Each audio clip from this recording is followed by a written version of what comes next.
Let's do it. DM Daddy. Let's make some Alright. D&D babies. Am I right? What? Sure thing, dude. Alrighty.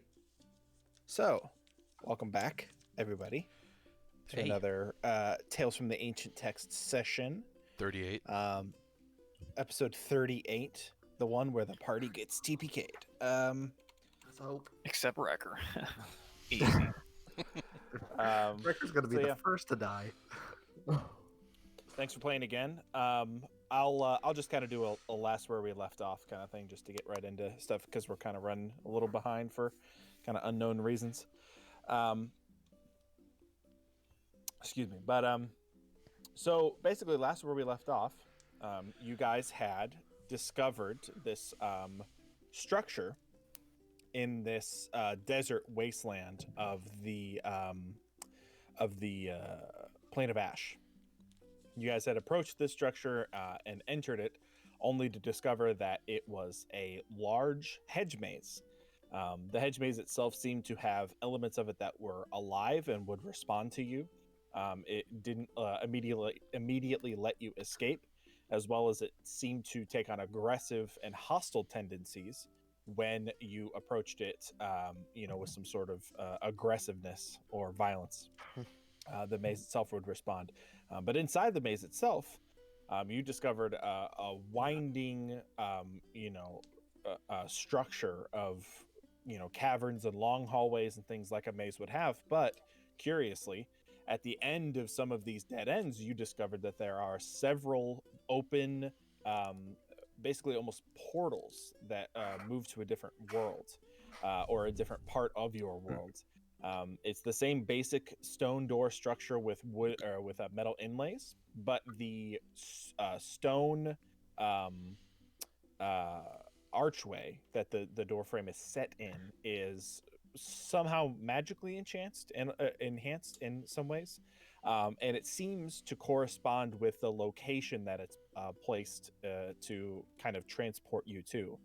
So if the stone is cold on the outside, you open the door and it seems to be kind of a colder weather.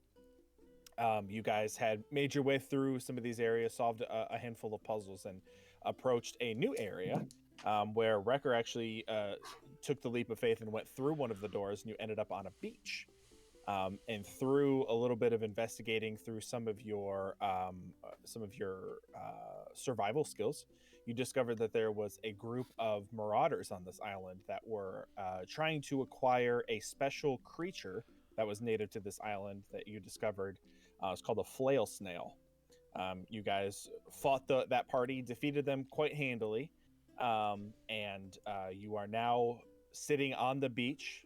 The door to the exit behind you, back where you came, is still wide open, and it's ready for you to do what you will with it. There's a floating ship in front of you, maybe about 200 feet off the coast. Seems to be a small brig of some kind. Not any more than 6 to 8 people would crew a ship to this size. And yeah, the world is at your potential. What would the Swampy Six like to do? None of us have sailing experience, do we? No. Well, Sketch smuggled himself on ships, but he doesn't know how to sail them. Goggle, you've been on ships before, have you not? I've been on small ships. I've walked on a couple. I've never actually sailed the big ones. So That's pretty pathetic. well, I mean, I've seen it done. I just haven't done it myself. Do you feel that you have any expertise at all, or are we I sailing mean, blind if here? it's like a small, fishing boat, I could probably figure it out. But that's like, I have a feeling it is not that. I would need a crash course if you would say. Mm-hmm. And then I'd probably figure it out pretty good. I mean, But instead of trying to sail it away, we could just sleep on it, right? We kind of need some sleep. Or As some long of as us it's need. I could use a bit of rest. Yeah, some of us need some sleep. as long as it's anchored down. Do we see an anchor on this side of the boat? On this side of the boat, you do not.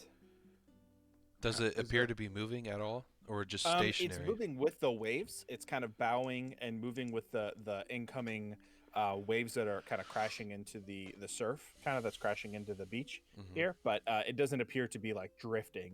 You gather that these are pretty experienced pirates. They probably would have made sure that their boat didn't float away. So, Well, you guys want to sleep on the boat? That sounds fine to me. We can do that. Does All everyone right. need a rest? All right. Let's get in these rowboats here. Okay. All right, we're gonna try to row ourselves to the boat, Pat. okay. So who is all getting in what? Who's all getting in what boat? I want to get in a boat with Sketch. Yeah. Me with some small people. Sketch struggles to get into the boat. Yeah, Octavius runs over and just kind of like helps like lift him up into the boat with his like approval, you know. I will Okay. get in this one. Okay. I probably should get in with small people. Right? Does Wrecker know that? That's a good point. That's a good point. Thank you. Thank you for setting me on track. Setting you straight. Yep. Ugh. Be dumber. Be your intelligence. Remember. I'll just swim. What? Wrecker, you, Yeah, they look too small for me, these boats. can you swim? Yeah, Of course I can swim. Who can't swim? we were in I pointed the Sketch. elemental plane of water. I'm pretty Of sure course Sketch I can swim. Yeah, I can't swim. He raises his hand. All right, let's take the boats. I'll beat you all there. All right. Okay. So who's on what boat? I'm gonna Sketch be and on the one with Octavius. Gargle. So, Gargle, jump on this one.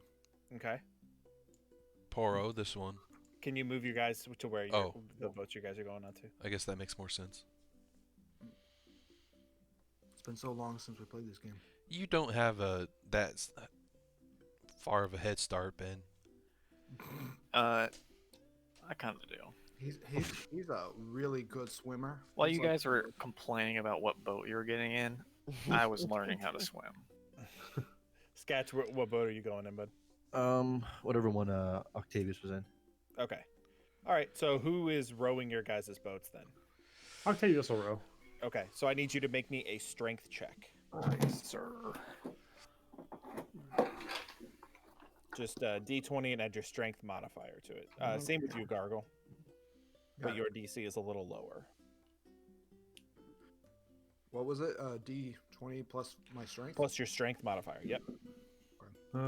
That's a 15 for Octavius. Okay. 16 for Gargle. Okay.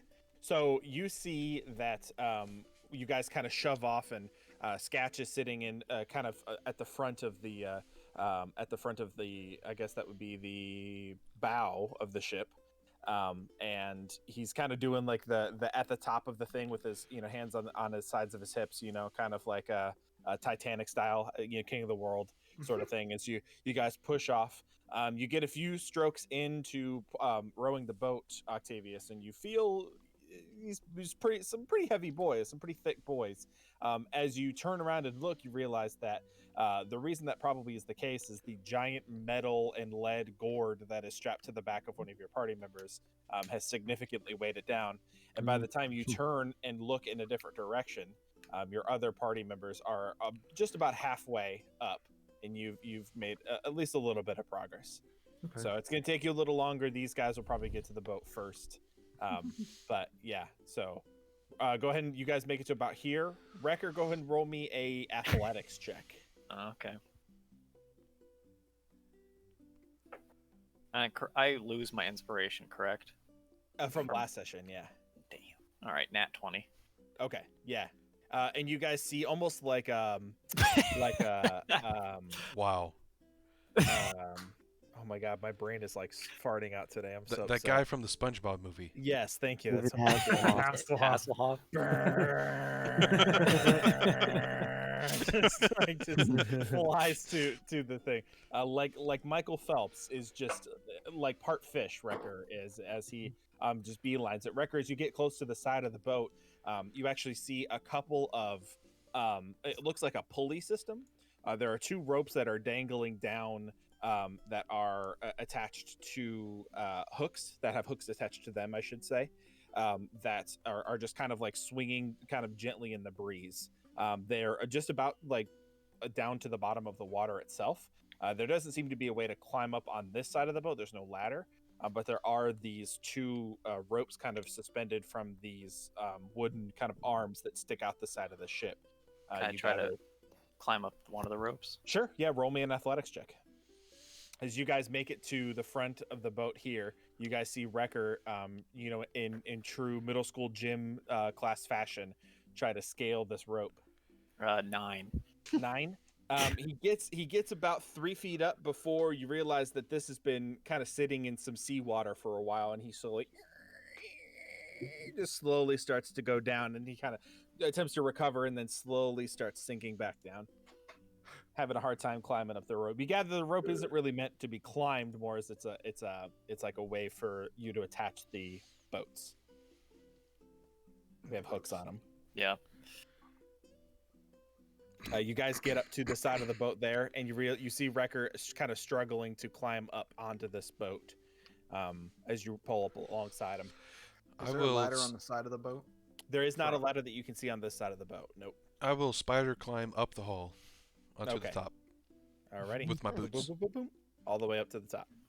Boop, boop, boop, boop. We're gonna go around until we find the ladder that it goes over the side. Okay, so you want to go to the opposite side of the ship? Yeah. Okay. What are you guys in the other boat doing? Sketch and Octavius? Panicking at the water. um, He's just kind How- of like gripping both sides. yeah, I'm gonna like seeing that Sketch is freaking out. I'm gonna try to go along with Gargle and see if we can find like a more stable like spot to get up on. Okay. You gather that just, kind of pulling up to the side of this boat, these 2 ropes with the hooks attached to them, they pretty evenly match up to hooks that exist on your rowboats as well. You gather that somebody on the ship is meant to like attach these and then kind of pull the boats up using this Oh. kind of mechanism. Yeah. Hey, 'Cause there are spots for you to hook them in. Wrecker, would it be possible for you to help pull our boats up onto the boat yourself with these ropes? Wait. You Wait, want wait. me? Octavius, I think that means someone might be on the boat. Oh, whatever do you mean? Well, if these are made for them to haul up their rowboats, Mm-hmm. normally someone has to stay on the boat so that someone can haul up the rowboats. Hmm. Am I close enough to try to jump to the ship, like the side of the ship? Is there a ladder? Or... There's not a ladder on this side, no. The only person that's made it on the boat so far is Poro, and that's because he just used his spider climb. If you could, I'm gonna- Poro, is there anyone up there? I'm gonna look around, see if I notice Quietly, anybody. quietly, Oh, Poro. okay. I will quietly look around. Okay, roll me a perception check, please. That is a 5. 5. From what you can see, the ship appears to be abandoned. It's very well kept. You can see the deck itself is finished, actually, with some kind of dark, almost mahogany kind of wood stain to it. There are, as represented on your screens, there are 4 cannons, and they're kind of almost giving off like this sort of undulating, Like a magical thing? like a magical, undulating kind of aura to them in some way.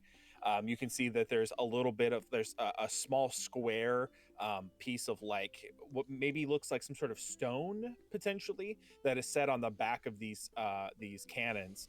That's kind of giving off this very faint, like bluish grayish kind of magical energy to it. And as you look around, there is a room over here. On this side right here, there's a doorway. that leads into a room, and then there are 2 staircases that lead. What you can see is just descends like a staircase that goes down and has a landing, and you turn and go down even further. Like like one of. Let me draw it here. Yeah, I think I get Like, what you're saying. One that goes down like this, and then has like a landing, and then goes down like that. I smell what you're Yeah, happening. yeah. A spiral, sort of. Yeah. I think we're good up here, boys. I'm gonna look for a way to hook on the ropes to the rowboat. There should Okay, be there should be a lever. Roll me a investigation check then, just really quickly in your immediate vicinity. All right. That is 17. 17, yeah. So there is a section just about right where you are on this corner right here. There appears to be this large double spoked wheel like system that has part of the rope attached to it, part of the rope that's attached to it.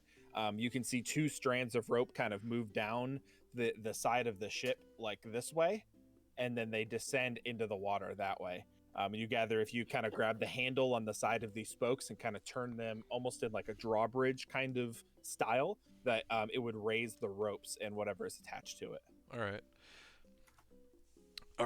Can you guys attach the ropes to your rowboats Yeah. so I can pull you up? I think I know how to do it. Okay, we Rick, are you just kind of treading water kind of right now? I'll hold on to a boat. Okay. Okay. Alrighty, who's going first? I think the closest one. So Octavia and Sketch. Sure. Sounds That's good. Okay. That's the boat I'm going to be holding on to. Gotcha. Okay, so you go up, kind of grasp the side of the boat and kind of like pull your chest up and kind of like rest your arms up like you're kind of getting out of the swimming pool sort of thing, and just kind of rest there. Go ahead and roll me a strength check, Poro, to try to pull the boat and its 3 companions up into the lake. Oh no, I Good did not think luck. that through. Oh no. That's a 0. Okay.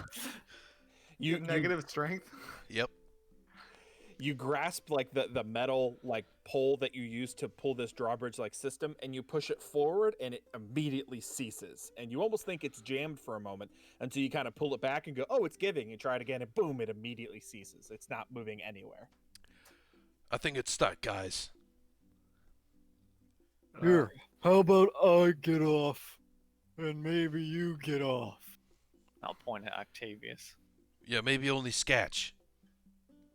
You want him to like try to grab the thing? Can I try to climb up one of the ropes? Oh wait, can No, I'll Yeah. just Sketch on the rowboat. yeah. Poral's pretty weak, so he might not be able to hoist us all up. I think it's the system. It's not a very good pulley system. What if is there a way for Octavius to like climb up?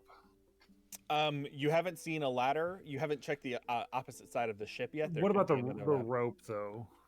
The rope itself, all of the rope is it's just it's 2 ropes from like single pieces of wood that come out that are just dangling like a foot and a half above the water. They're just kind of like moving in the breeze. So they're just there to attach to the boat itself, or the rowboat itself. Okay. You gather you could probably climb it if you could, but Wrecker had a problem. It was covered in seawater and it was soaking wet, and Sure. might be harder to do. Well, I mean, I'd like to go ahead and try, because if I can get up there, I could foreseeably it'd be easier. It'd be less weight in the boat, and I could probably lift. Yeah, I'm gonna go ahead and try that. Okay. All right, so you're just climbing up the ropes then? Yeah, that's is strength check you said? Yeah. Or you could do athletics if you're proficient in athletics. Let me double check that. Athletics is no same. It's a natural 20. Oh wow. Okay. Yeah. So you see the almost militaristic kind of upbringing that Octavius has kind of described to you, where he's kind of been a part of this family that's values this kind of hardened military style. You see in perfect form, he puts one hand above the other and then pulls himself up and clasps his feet together, and then puts one hand up and then pulls himself up, and he is able to scale the rope in a matter of seconds. and he kind of gets to the top, jumps to the edge, and kind of pulls himself on board with Poro up at the top. Ah, there we go. I've not done one of those drills in quite some time. Wow, Whoa. that was amazing. Just feels good to exercise the old rope climbing muscles. Oh man, I wish I could do that. And then he circles around and he's like, okay, so where is it that I'm pulling these people up from? I will show him the system here. Sure. Yep, it's just a basic like turning kind of drawbridge system. It has this 2 ropes that are fed through like metal, almost like holes that kind of run along the side of the ship and then go up and attach to their wooden pieces that descend off the side of the boat itself. It's a pretty basic rope and pulley system. It's not anything super complicated. Help me pull. Absolutely. I'm gonna go ahead and take my swing at it. Okay, so you guys are doing it together? Yeah, I'll help him. Yeah. Okay, I'll let one of you roll with advantage. And who's on the ship? Okay, It's so just then, Sketch at Or this who's time. on the boat? Just Sketch? Okay, gotcha. The weight does matter. okay, so that's a 19. 19. Yeah, with Sketch in the boat, Sketch, all of a sudden you're kind of like drifting in the water. You can feel your nails like digging into the wood of the boat itself. And all of a sudden you feel the boat start to lift. You get lurched up into the air and then lurched even higher and then lurched even higher. And the little bit of sight that you kind of like dare yourself to look over the edge, you're now 10 feet over the water being pulled up by Octavius. Wow. He closes his eyes. You're able to pull him up all the way, and you actually see that on the section with the kind of the wood pieces that stick out, there's a piece that kind of extends out of it that allows you to place the boat and kind of slide it on a track to pull it onto the boat itself. So yeah, let me see if I can describe this in a written way. So you have the arms like this that go down. The rope goes down into the water like this, right? So you pull the boat up this way, and then there's like a track system like this that allows people who are on the boat to kind of pull the boat. Oh, like off on Sea of Thieves. that way, yeah. Huh. So you guys just grabbing the boat and sliding it on the track towards you guys with Sketch on it, get him on the boat. Mhm. Okay. Yep, Sketch, you're able to hang on. You get safely on the boat there. And you guys detach the hooks off of the rowboat itself and kind of set the boat off to the side. And now there's Wrecker treading water, and then Gargle and Hueros are still in a boat. Hoist us up, boys. Yeah, I'll go back over and up. You boys want to help me with the other boat? Yeah, do we Yeah, have can do to that. do we have to drop the first rowboat? No, you can. There's a track that you can pull it. It's like a system that you can pull the boat on the track pull the rowboat on the track onto the main boat. Okay. So the rowboats are meant to be stored on the boat physically itself. Remember they're we meant did to be that in placed Sea of on the Thieves, boat. Spencer? Yeah. All The right. little Yeah, blue yeah. boats in the back. Yeah, I get it now. Okay. All right. Yeah. I'll I help help him Austin. again. Yeah, I'll help him again. Okay. Okay. All right. So who are you just pulling the boat? Wrecker's still treading water. Are you pulling the boat up with Wrecker in it, or are you leaving him? I mean, Sketch that's is gonna 3. flaunt his muscles. Yeah, let's get everybody in. I think we can do it. All right, we try. Okay. So Wrecker, are you climbing on the boat with them? Sure. Okay. All right. So you kind of climb on the boat with them, and you all move up to the rowboat. I will give another person 1 strength roll with advantage. Okay. Whoever you want that to be. It's 19. 19 even? Yep. Okay. It takes you guys a little bit longer, mostly just because Wrecker is just a real thick boy. It takes you a while. You guys are kind of struggling. The people on the boat, you can kind of hear the 380 pounds. Jesus. you kind of hear that like churning, of them getting. But eventually they pull you all up onto the boat, and you guys grab the rowboat itself and slide it along the track and almost fold it, almost like like it's what do you call those? Jesus Christ, my brain is just fried right now. That's okay. The Destiny can do plastic- that to you. The plastic things that you Tupperware. It's like Tupperware. Like the boats fit into each other, kind of like there's like grooves kind of indented for them to kind of rest inside of one another. So you can leave them there for just for storage purposes. Really, is all it is. Okay, perfect. Cool. And now you guys are on the boat. What do you want to do? Let's search the boat. Yeah, let's search around. Okay. I'll go this way. All right. That room you pointed out.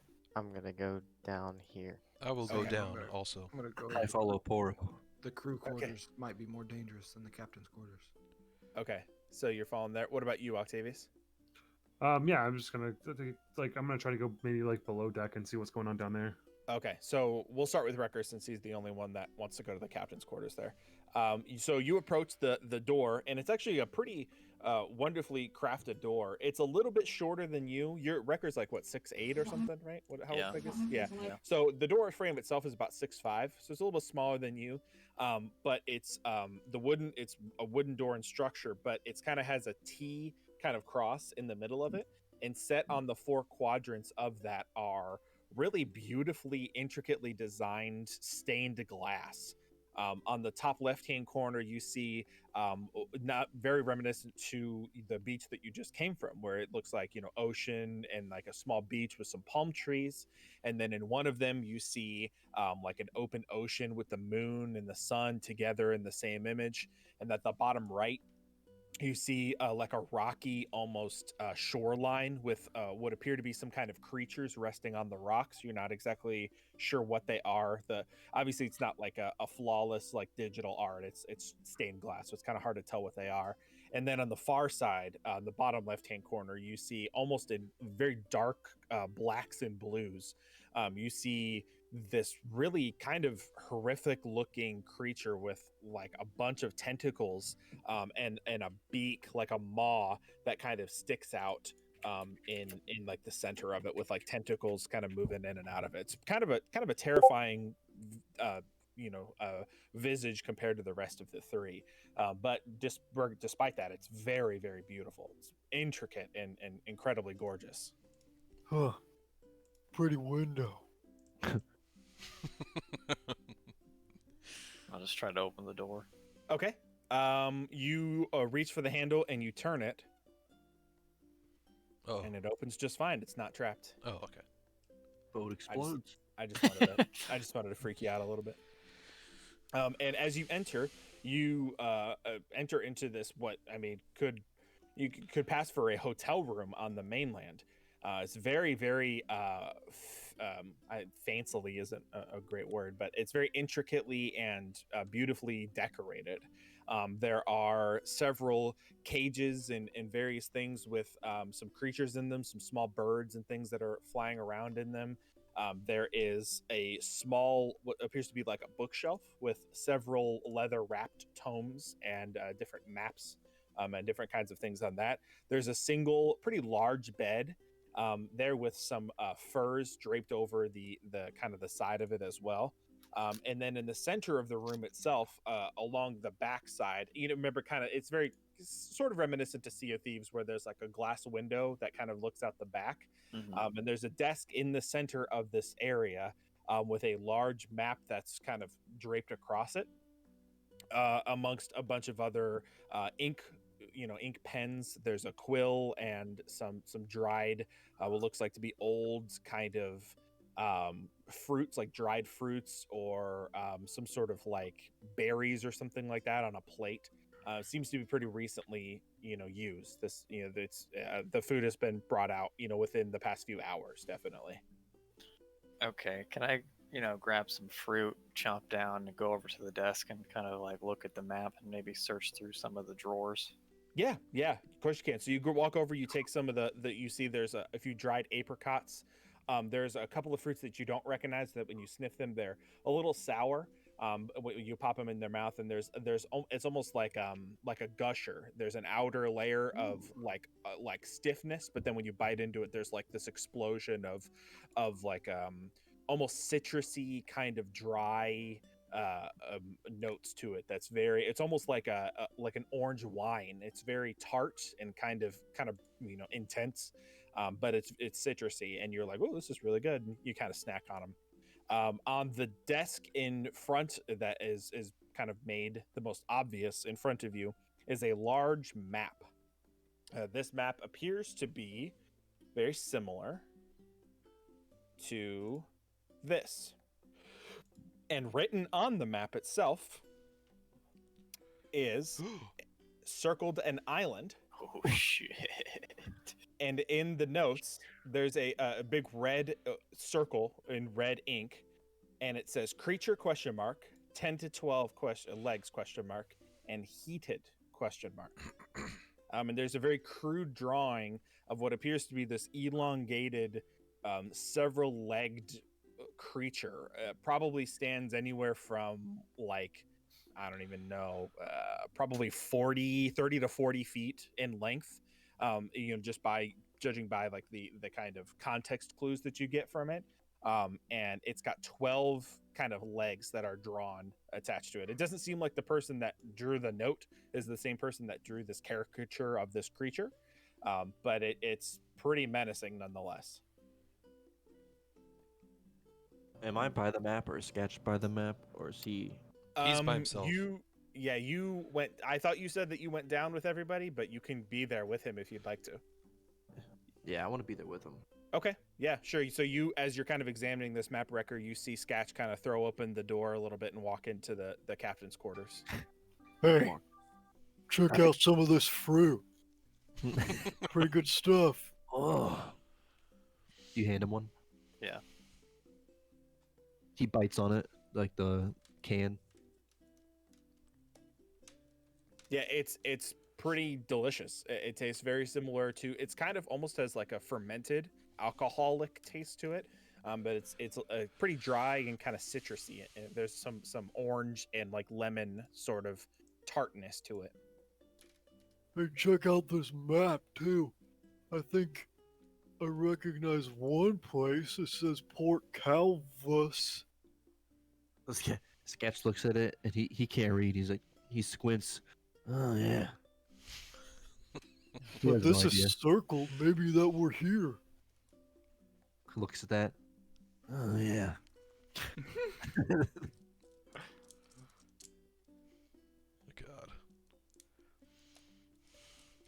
Cool. What are you guys doing? So, want to check the desk? Yeah, Sketch goes to open. Okay, both of you guys roll me investigation checks. 9. Okay. 9. 9. Okay. Yeah, you're digging through some of these drawers and various things like that. A lot of them are like replacement ink quills and various like writing utensils. You find a really old compass with like a crusted or rust around the outside as well. You find a small leather pouch, and when you open it up and you kind of take a sniff of it, smells very earthy, kind of like a tobacco kind of scent to it. And then inside of the bottommost drawer on the right hand side, you see a small leather bound book with like a single kind of leather strap that's wrapped around it. And on the front, there's some pretty intricate like naval designs, I guess you would call them. Like there's some moving of an ocean, and like there's an anchor kind of attached to it. It's very aquatic, I guess, in nature. Can I open it and like sit down on the captain's chair? Yeah. Yeah, so you unravel that and you pull that open, you open it up, and you see it is a captain's log. And on the first page, you just kind of like flipping through the pages, and you find the three most recent. And it says, Year 834 PD, 2nd Altulia. We've recruited a new member, a master of the arcane. Could provide useful in the hunts with the shoemaker. I will update this journal once more information is provided. And then it's signed C. And then you flip the page, and the next is Captain's Log, Year 835, 15th Chavar. We've discovered a massive underwater city. We're not sure how we ended up there, but we went through this whirlpool and ended up in a strange new world. These finned-like creatures approached us and told us that we were not a part of this world.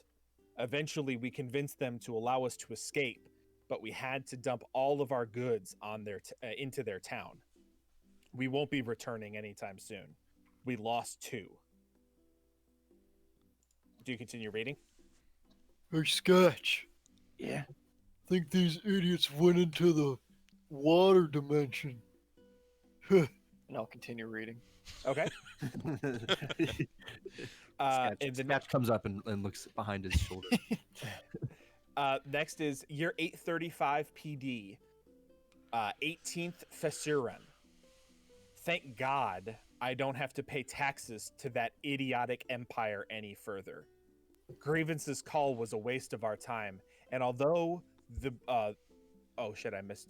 Wait, I didn't even write this sentence all the way out. Although, let's say the job, although the job is dangerous and not worth doing sometimes, I often find that the bounty is worth the price. We lost 3 more today. Not sure how I can keep this up.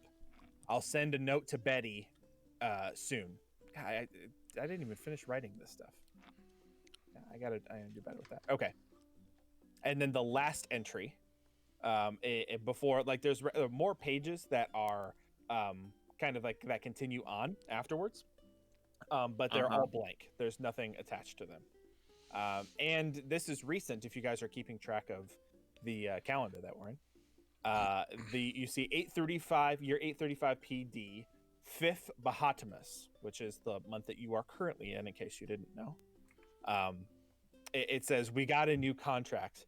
There's a creature on a new island in the Demalcha archipelago, that the shoemaker wants for some armor that he wants to make. We will hunt it down and kill it if we have to, but you know how I am. I hate killing innocent creatures. I only like killing things with a Never mind. I don't know what I was writing here. This is, dude, I need to like go back through my notes and like make sure that I'm writing things that actually make sense, because this shit is so stupid. Anyway. Well, we might be here, actually. I don't know, though. We could be, I don't know, not even anywhere. Don't look at me. So on the map, you see there is, how much can Wrecker read? It just takes him a while. Okay. So this, you can piece together that this area right here is the Demalcha archipelago. Okay. Yeah.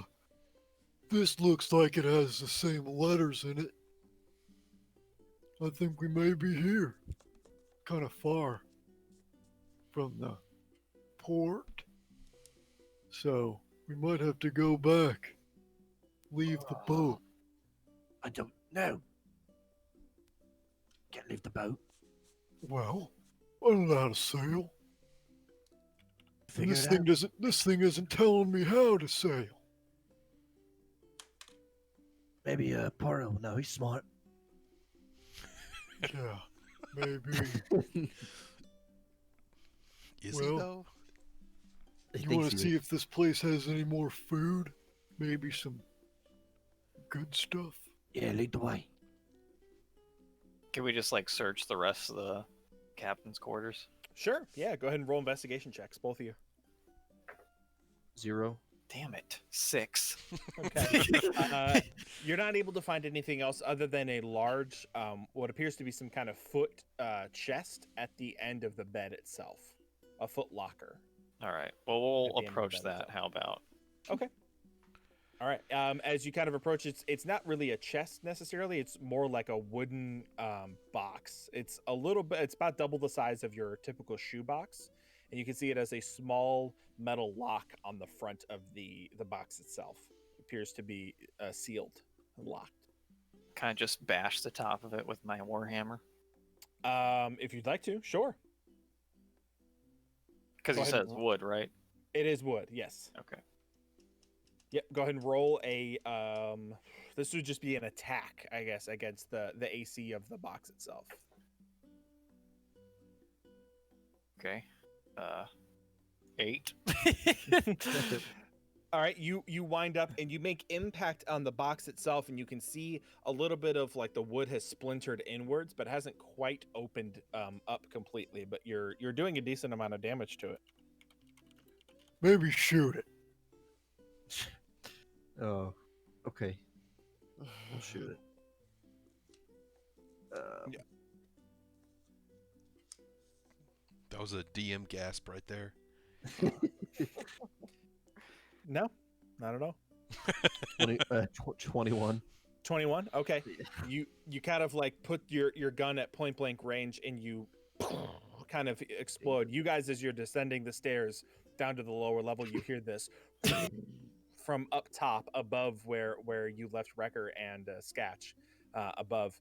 As you impact, as the shrapnel, the bullets impact this wooden box, you hear like a and a very thick layer of green mist starts to billow out of the chest. I need you both to make me Constitution saving throws. As soon as Poro heard that noise, he would have ran back or ran 19. Okay. towards it. Okay, gotcha.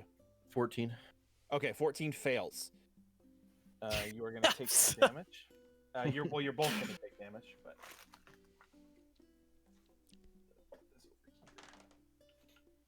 Poor I was like, oh, must be a puzzle in the bottom. Okay. Fucking locked chest. So Sketch, you take 22 points of poison damage. And Wrecker, you take half that, so that's 11. And you are considered poisoned for the next hour. So will I take half of that to since I have have. resistant to poison? You would take an additional half, so half of 11 will round to 6. Okay. Lizard! Screams. And I'm what? No, Sketch is poisoned? considered poisoned. Oh, Sketch okay, is I'm not. because he failed his save. Okay. You are not. You take half damage. Lizard! I turn around. Why'd you shoot it? You told me to shoot it. Well, you could have shot it better.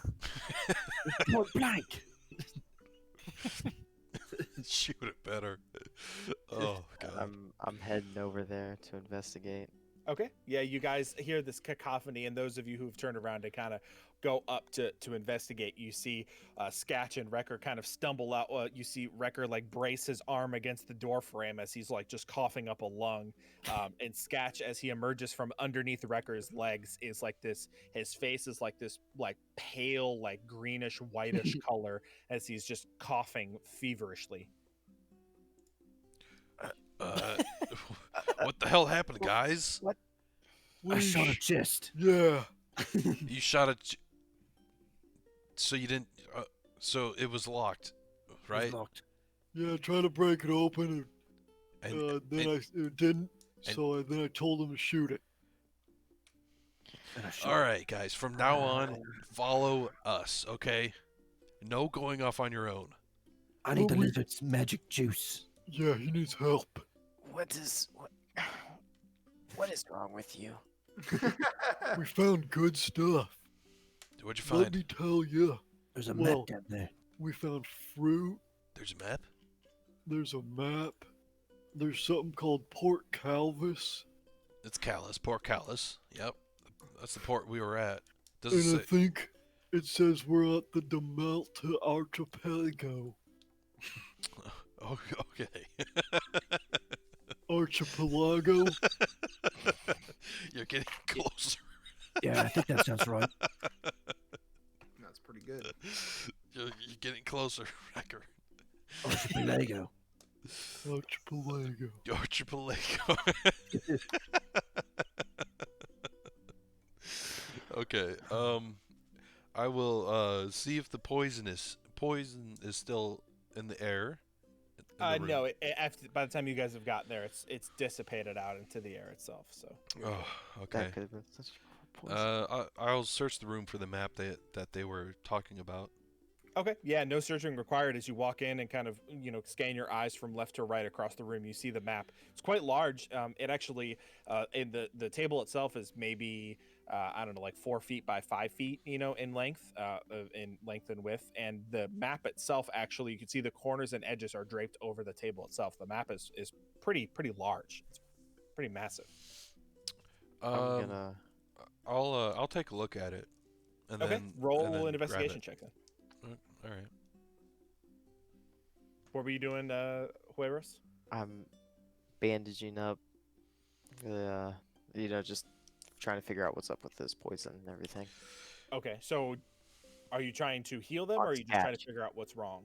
Well, yeah, I'm trying to figure out what's wrong first. Okay, roll me a medicine check then. And what was your I rolled investigation? a 19. 19. Okay, so piecing what you know about the continent and kind of this area of the world as it's presented here, you recognize Port Callus immediately, and you're kind of piecing some things together. You are kind of like there's a little bit of a what do you call those things? A key at the top right hand corner that kind of allows you to piece some of the areas together. A legend. A legend, thank you. And you actually see a small symbol that almost looks like a gold coin. It's circular in nature and has some kind of intricate designs inside of it. And you see that placed at this location right here. What symbols does it have on it? The gold coin, the shape thing. Yeah. It appears to be a very crude drawing of a gold coin, but this coin you don't recognize. It's not a mint from Hearth or from any of the sections of Midhold that you're familiar with. It has a different individual's face on it, a very square jawed, kind of formal looking, maybe elvish individual that you don't recognize at all. All right. But it's a very crude drawing. It's just somebody kind of took one pass at what a coin like that might represent. I will roll it up. Okay. Yeah, it's pretty big. It's like a 6-foot map. It weighs like 10 pounds. It's a big map. Shit. Yeah, it's a big boy. All right. Okay. So you're just gonna carry that with you? No, I'll give it to Gargle for the bag of holding. Okay. We're gonna need this map. Can you tell me what the bag of holdings dimensions are, Gargle? Let me look. And what was your medicine check? 18. Okay, you gather that it's definitely a poison effect that's taken over them. Sketch especially appears to have caught the worst part of it. You gather that since he was so close to the explosion, that he inhaled like all of the poison into his system, and he's probably experiencing a lot of that poisoned kind of symptoms, side effects. Do I know how to cure poison? Probably. I would say, you probably have at least a decent idea of how to cure it. It goes away over time. Usually poison lasts about an hour. If you have a specific set of like medicinal herbs, which I'm not sure if you would have or not, you could bring down the duration of poison by a pretty significant margin as well.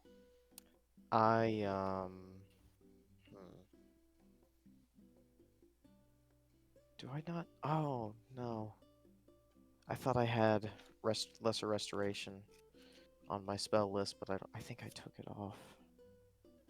You would gather that, yeah, lesser restoration would definitely heal poison. Long rest. Is that a 3rd level or 2nd level spell? Oh, Oh, it's 2nd level. I believe it's 2nd level. Yeah. Alright, I'll be sure to put that on next time we do a long rest. So I don't know. Because I don't think I have a healer's kit. I just have an alchemist kit. Okay. So yeah, so you could heal the wounds of the poison, but the effects would still probably last for a good while. Okay. Yeah, I'll just. So how much damage did you guys take from the? I just took Uh, 6. 22 points. Okay, yeah, you seem pretty banged up, so I'm just gonna. I thought we were about to rest. Yeah, Yeah. How about but I'll how cure about- wounds you anyways. Yeah. Let's I'll look kind of for just like the cruise like a mother, put bags. hand on the forehead, check your temperature, and cast cure wounds. That'll be 10 HP that you get back from that, and I'm just gonna say, that's the best I can do. You're just gonna have to wait it out. Okay. Just lay down, put a wet cloth on your forehead. You'll be fine. Where's Poro? He can take care of me. Boro's not going to. Okay. Yeah, I'll just put a warm rag on your forehead. That'll make you better. You guys ready to make wait, what just happened? Austin think came- Austin, yeah, Oh. got came DT. back again. No, I'm still here. I'm listening. I'm just Been AFK, Chilling. I guess. I'm in Just a different listening. part of the ship anyway. So Gargle, did you see how much the bag of holding Yeah, covered? it's a two. I mean, it can hold up to 500 pounds, not exceeding a volume of 64 cubic feet. 64 cubic feet. Okay. Okay. And I don't have a much. I think we sold a lot of stuff last time we went to town. So Okay. All right. I'm just making sure because sometimes they have limits of how much you can fit into them. So, yeah, you could slide this large map into the bag of holding easily. Yeah. It would take up a pretty significant portion. I'd say it take up probably about a fifth of the bag of holding. How's that egg doing? it's still in there. Probably dead. Poro, check that trunk again. See if there's anything else in there. Is it the trunk that you shot? Yeah. I'll check for traps. Okay. Go ahead and roll investigation. That is 17. 17. Okay, you actually do when you're investigating. You see part of the lid of this box has just been caved in from the explosion of the shrapnel from the firearm.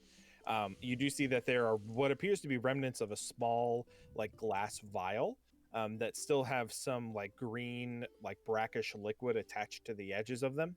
And you kind of carefully pick them up and kind of set them off to the side as to not be, bothered by them. You gathered that there was some kind of mechanism that broke a glass vial and kind of released these vapors into the air. But since that was destroyed, there's no longer really a threat to the box at all. All right. Oh, so is it still locked? No, it's like the top of it is like sundered open. Oh. It's like half of it is blown and caved in, and the other is still kind of like caved in, and some pieces of wood are still in there, but there's not much left. All right. Well, looks like everything's destroyed, boys. Well, I mean, not much left of the box. There's still things. Oh, I'm sorry. Inside, yeah. I'm sorry. Yeah, I'll see what's inside the box then. Okay, yeah. So you kind of meticulously pick up all the small little pieces of glass and kind of set them off to the side. You dig in. The first piece of loot, I guess, that you notice is a large, what appears to be a kind of bluish and silverish cloak. As you pick it up out of the box, it's a cloak with a hood that has a very long, almost like a barb for a tail that comes out the back of it and extends a good like 2 feet underneath it. And as you lift it up in the air and kind of put it at head level, the barb that comes out the back of it almost touches the floor. It's incredibly long. The barb itself is probably about the length of the cloak up to the point of that anyway. It's very intricately woven. It's got little bits of gold inlay inside of it. It looks very, very well made. So, what was the The barb, was that like for a tail? It appears to be some kind of tail, yeah, but it's a fabric tail. It's not actually like any kind of creatures. It looks like it was just woven into Well, the like, design. of does the it cloak look like it itself. was designed for a tail? No, I'm sorry. It looks like it is designed to appear as if it was a tail, but it is not specifically designed for a tail. This is a racist cloak. I throw it aside. It's very Okay. racist. All right, you cast that aside. Do you continue to search? Yep. Okay. Inside, again, you see a what appears to be a blue and a silver kind of trimmed silk bathrobe or like a evening gown of some kind. It's a little bit small on you as you kind of put it on and move it around, but it feels like I'm trying to remember the feeling of it. If I could bring Like it, silk? it's silk, but on the inside it's coated with something else. It feels almost like a softer material on the inside. It's very, very well made. Seems almost one of a kind. And as you kind of put it on and look down on the left breast where like an engraving would go, you see a single silver stitched the letter C, as in Charlie. C. Charlie. Yep. And then you continue to search through. You see there is a small, almost like flask-sized bottle of amber liquid, and a small pouch with some very fine, what appear to be like green dried herbs, smoking herbs. All right.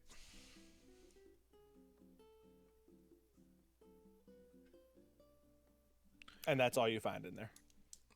I'll pick the cloak back up and put it on. Okay. Racist. Yeah, you fit it on and you kind of lift the hood up and kind of turn it around. And as you lift the hood up, you can feel like it's like, you know, it feels comfortable. You know, it feels like it fits pretty well. You kind of turn around and move the little fabric tail around, and it kind of matches with yours. It kind of moves with yours as you knock it back and forth. It's very nice. Everything in this box was incredibly high quality. This is still racist, but I'm gonna wear it to be ironic. Are you going to attempt to attune to it as well? I was not aware it was magical. Well, you can take some time to try to attune to it if you think it's magical. I have no spots since that cursed dagger is taking a Okay. spot. Ooh, Gotcha. rough. What is that cloak that you have on, bro? It's a racist cloak. That's what it is. It's got a fake tail. Are you kidding me? You can't get any more racist than that. It's kind of cool, actually. You like it? That's a picture of what it looks like there in the chat. It's a nice cloak, except for that tail. God. I feel like maybe that's just, part of the design. I don't think it means to be a creature tail. Oh, you don't think so? Maybe you should put it on. It looks like a cultist robe. Oh. Oh, Well, Poro's the one with a cult following. yeah, maybe I should wear It's it true. actually. All right, can we go to bed? Well, let's search the crew quarters and then we'll safely rest. All right, and then we also Make sure have no to one's up here. go make sure Octavius is fine. He's been gone for a while. Is there a bed in the captain's quarters? There is, yeah. I call the captain's quarters. What did you Hey, do? I saw it first. All right. What'd you do with those herbs, Spencer? You can have him if you want. Oh well, I didn't know if you left them in the chest or not. Nope. Well, yeah, I would have left him in there. You can take Okay, him. I glance into the chest to like see if he leaves anything in there. Yeah. As far as you can tell, it's empty. He had picked everything clean out of the chest. But he just said that he left the herbs in there. You can take the herbs. Okay, Herbs. yeah, I just Sorry, wanna- Herbs. I thought you were investigating like if he was like trying to leave anything behind like sneakily. Yeah, no. I want to look like. I can't talk. What are those herbs like? They appear to be tobacco or some sort of like smoking herb.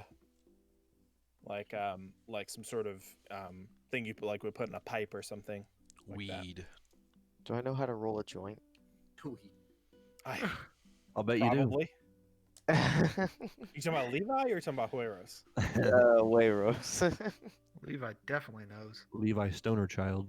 Over here. I mean, sure. I would assume so. Yeah. Okay, I'm gonna like try and find some paper somewhere. You're surrounded by it. There are books. And, Oh, okay, you know, okay. different pieces of information. You know, all kinds of stuff all over the place. Shipping logs and everything. All right. Tear off a piece, Okay. and I wanna make a couple joints out of some of the stuff. Okay. Sure thing. All right, I have those. Writing that down, saving that for later. Pat's just so fucking done. No. What do you mean? I put them in the game, Ben. What do you mean? I It put just it in the seemed game. like you're like, okay, whatever. Smoke No, your joint. No, not at all. That's why I hate playing D&D virtually. Is if you can see my face, I'm like, all right, cool. Whatever y'all want to do. I put them in the game for a reason. All right, All right, party. Let's go down. Let's go down the stairs. Come on. Oh, I forgot to mention too. Next time we play D&D, I'm gonna have some cool miniatures to be able to use. I'm pretty excited about it, honestly. I ordered a Kickstarter from like forever ago, and they're just now getting around to shipping me the new stuff. So I'm pretty excited. Nice. All right, so you guys go down into the basement.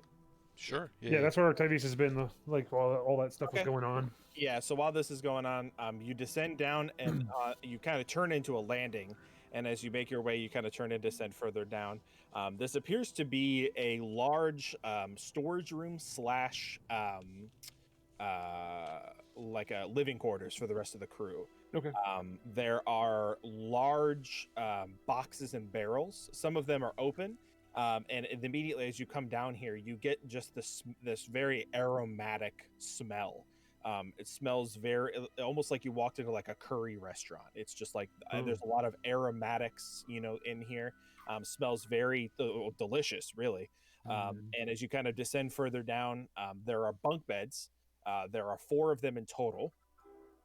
So that would make 8 beds in its entirety. Or sorry, 16. I don't know how. Yeah, there are 4 bunk beds total, so 2 on one side and 2 on the other side. So that's 8. 8. Yep. And each kind of section has its own little side table with some, a hooded lantern on them, and you can see actually one of the lanterns is still lit and it's still burning. It's almost at the end of its wick now. It's almost burnt completely out. And then further on, there's a single door at the end of the hallway itself. But right as you enter on the right and left-hand sides, it's almost floor to ceiling with just boxes and sacks full of things. Some of them appear to be like busted open and have like kind of scattered across the floor. And from the things that you can see briefly, it appears to be like small like seeds. There are various kinds of barrels of salt and like pepper kind of, aromatics in that way. And as you kind of continue to walk down forward, you can see there is a large barrel that appears to be filled, as you kind of pop the lid of it and take a big sniff, appears to be filled with wine that has been like capped off. You open up another one and it's filled with water. You open up another one and it's just scraps of multicolored silk in here, just like probably a whole barrel's worth of just strips of random silk. You open up the other one and it's just a barrel of dried apricots and food of various different kinds. It appears to be that this is kind of their this is kind of the thing that they if ever they were to be investigated for anything, this is kind of what they show. Hey, we're just merchants kind of thing. Okay. Yeah, I think Octavius just wants to take a peek around and see if he sees anything of real value. Like obviously this place has been abandoned.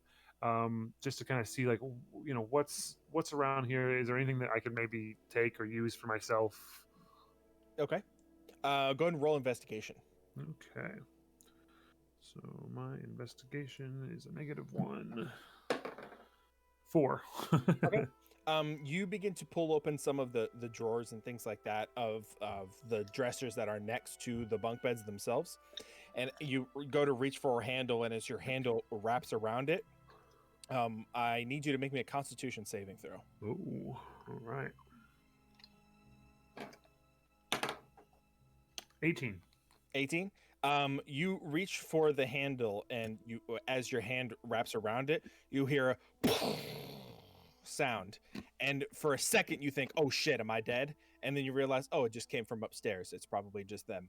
Oh, And as you slide the door, as you slide the drawer open, there's a small pouch inside the drawer itself, a small leather pouch, and you open it up, and it has 13 gold pieces all inside. right. And that's about all you're able to find Okay. after digging for a little bit. And then on the other side of the room, so when you first walk in, there's like half of the room is dedicated to storage, and then the other half is dedicated to bunks. And then on the far end, there's the ship is segmented in half. There's a wall with a door like in the center. You know, there's like a main aisleway with it where everything, and then there's a door at the end of it. Okay. Yeah, I think Octavius would like to go up and open the door. Okay. You go to reach for the door handle and turn it. It is locked. Do I get the impression that this door is like pretty sturdy? It's about as sturdy as everything else on the ship. Oh, okay, I mean, okay. Take that for what you will, but Yeah. pretty well made. Could I kind of take a run at it and kind of bust it down? You could certainly try. All right. What do you want me to roll? Let's make it a strength check. Okay. You're just throwing your shoulder into it, right? Just full speed yeah. into it. Okay. 12. Strength check. 12. 12? Okay. You kind of step back and sort of like brace against the side walls and kind of launch yourself off of them, and boom, boom, boom. And as you impact with the door, you can kind of feel your shoulder plates of your armor kind of shift underneath.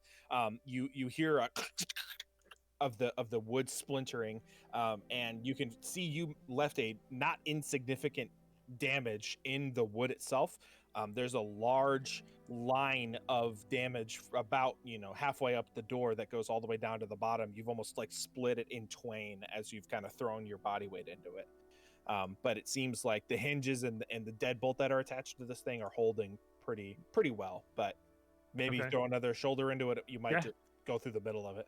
All right, cool. Yeah, let's do another one. Okay, so you back up again. You kind of like roll your shoulders a little bit, snap Yep. your neck, kind of get ready. This one's a 9. 9. Okay, you run forward and you slam into it again. Boom! You hear now. You guys, after you've investigated, you hear concussive slamming coming from the bottom of the ship itself. You put a little bit of more damage into it, but your shoulder now, this side of your left shoulder is like, oh man, that's starting to hurt a little bit after throwing your whole body weight into it. All right, Octavius kind of wants to step back, do a little bit of like kind of stretching, switch sides, and he wants to go at it again. Okay. All right. So this time you kind of like switch sides. You do it with your right shoulder. 13. 13. Okay. This time you start at the top of the stairs and you descend the stairs rapidly. You give yourself that much more momentum. You throw your right shoulder into it this time, your dominant shoulder, and you're able to fall and cascade through the door, leaving a Octavius-sized hole in the center of the door. You don't actually open the door. You just have knocked a hole through the wood basically and just opened it up from the center. Do you have dark vision? Yeah, I should. Okay. I mean, I'm a half orc. Yeah. Okay, so inside of this, you see the remnants of the boat itself from a lower level. You see from where you're standing to the end, you can see the bottom of the boat. So you're at the end. In this room, it is completely pitch dark. There is a small table to your immediate right with a hooded lantern that has been snuffed out for a very, very long time. And in the far left-hand corner, there sits a single cage. This cage is about humanoid size, maybe 6 foot tall, and it is pushed up against the side of the door. And inside of the cage, there appears to be a creature, something or someone inside the cage. Yeah, I'd like to go. Cautiously step up and take a peek at what's in the cage. Okay, so you kind of make your way up to the cage. You can see that it does appear to be a humanoid individual. You're not, since your dark vision does allow you to see color. It's just like scales of gray and black and white. Well, he You're can't not see able to color make out- anyways. Yeah, you're not able to make too much out in terms of defining features, but you gather that they're kind of slouched over. They're leaning up against the back of the cage. They have like one knee kind of lifted up, and their arm is kind of on top of their knee, and their head is buried into it, and their legs like left straight. It feels like they're kind of like just in pretty dire straits. And as you're kind of like weaving in and out of the cage to try to get like a good view, the creature in the cage says, "You guys, you sure are quiet." Well, we're not quite known for our stealth. That's for certain. It would appear not. Hail and well met. My name is Octavius, and you are? He doesn't look up at you, and he doesn't respond. He just keeps his head buried. Fair enough. It appears that you're in a bit of a predicament, though. I may be able to help, but I can't do that unless you help me. Who might you be? You see, there's a big inhale, and then you hear the creature just take like a big, almost like annoyed kind of breath, and they lift their head at you, and you see that they have elvish features, something that you're quite familiar with, but this appears to be a very different kind of culture of elf. You're not sure this elf. Their ears are even sharper than you're used to, and the jaw is squared off. The skin is pulled very tight against the facial muscles. This individual, who appears to be male, from what you can tell, is probably 80 pounds soaking wet, skin and bone. And through the dark vision, you're kind of used to seeing little hints of like color kind of creep through the gray, almost. What is the tone? Not monotone. What is the tone for gray? Monochrome. Thank you. The monochrome kind of vision that it provides for you. But this individual seems to have very almost defined gray colored skin. It appears that their natural pigment is that of like an ashy kind of charcoal gray color. And they kind of raise their head at you and curiously kind of cock their head to the side, and you can see them notice the symbol on your chest. And you can almost very kind of faintly hear something funny to you, friend? He kind of just like shakes his head in almost disbelief and goes, "How about you just leave me to die?" It's not really my modus operandi, if you will, to do that. What? Please, who are you? How can I help you? You can see he kind of like puts his legs down. You can see he's starting to stand up, and as he stands up to his full height, he's pretty tall. Stands up almost to the full height of the cage itself. You kind of see his head is tilted to the side slightly in order not to bang his head up on the side of the cage. And he goes, "Listen here, you Vandrian twat. Are you here to execute me, or are you just here to fuck with me? Because really, at this point, I can't be bothered. If you're going to run me through, run me through. If not, just leave me in peace." Sir, I have just met you. I'm not going to run you through unless you give me reason to. Well, Now, your people have a history of running my people through pretty often, so let's just cut to the chase and get it over with, shall we? You can kind of see that he's almost like, his skin is almost like jaundice. Like it appears that this person has been in this cage for, I mean, you can only gather for months, potentially years at this point. They might not have seen sunlight until just until you knock the door over like that. I mean, this person has been in here for a very significantly long time. Listen. My name is Octavius. I am a member of the Knights of the Vandrian Order. I do not do with just running people through, and he does the quotation marks and everything in the air. He says, here, let me extend an olive branch. And he gets into his pack, he grabs his canteen, and he extends his hand through the bars of the cage, giving it to this man. Okay. You can kind of see he almost like there's like almost like a skip of hope in his posture for a moment before like you could tell he immediately recognizes it and checks himself. Like it's almost like militaristic in fashion where he gets excited and then realizes like don't show anything and then checks himself and goes, I don't need any handouts from you people. Your fucking people got me in this situation in the first place, and now you're trying to hand things to me through a metal cage like I'm some kind of animal. Yeah, you people have treated me. You Vandrian people have treated me like just like this for longer than I've been alive. So, if you don't mind, I'm just gonna sit here and rot in peace because I imagine you're here because the people that used to own this boat are, well, let's say they're no longer with us. So Octavius, I guess he assumes that he's not going to take the canteen. He says, "Suit yourself," and he takes it back, and just kind of in a gesture of like, "Hey, check it out, I'll drink this." Takes a nice swig,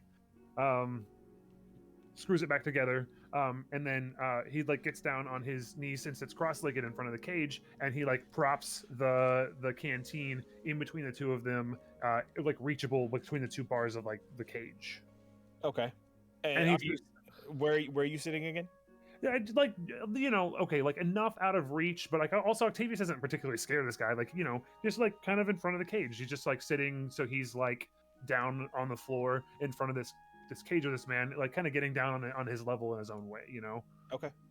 And he says, "Sir, please, what has happened to you? Please explain to me. I would be more than happy to clear up any misunderstandings from the Vandrian Order. I assure you, we mean no harm. What has happened? What puts you here in this situation, in this predicament, if you will?" He kind of like gives you a once over. Go ahead and roll me a persuasion check. Sure. Let me double And check. anybody that's done, if you guys want to start making your way downstairs, this would be the time where you guys have kind of wrapped up upstairs and you can make your way down if you want to. It's a 19. I'll go Yeah, down. I think I'll Okay. be making my way down.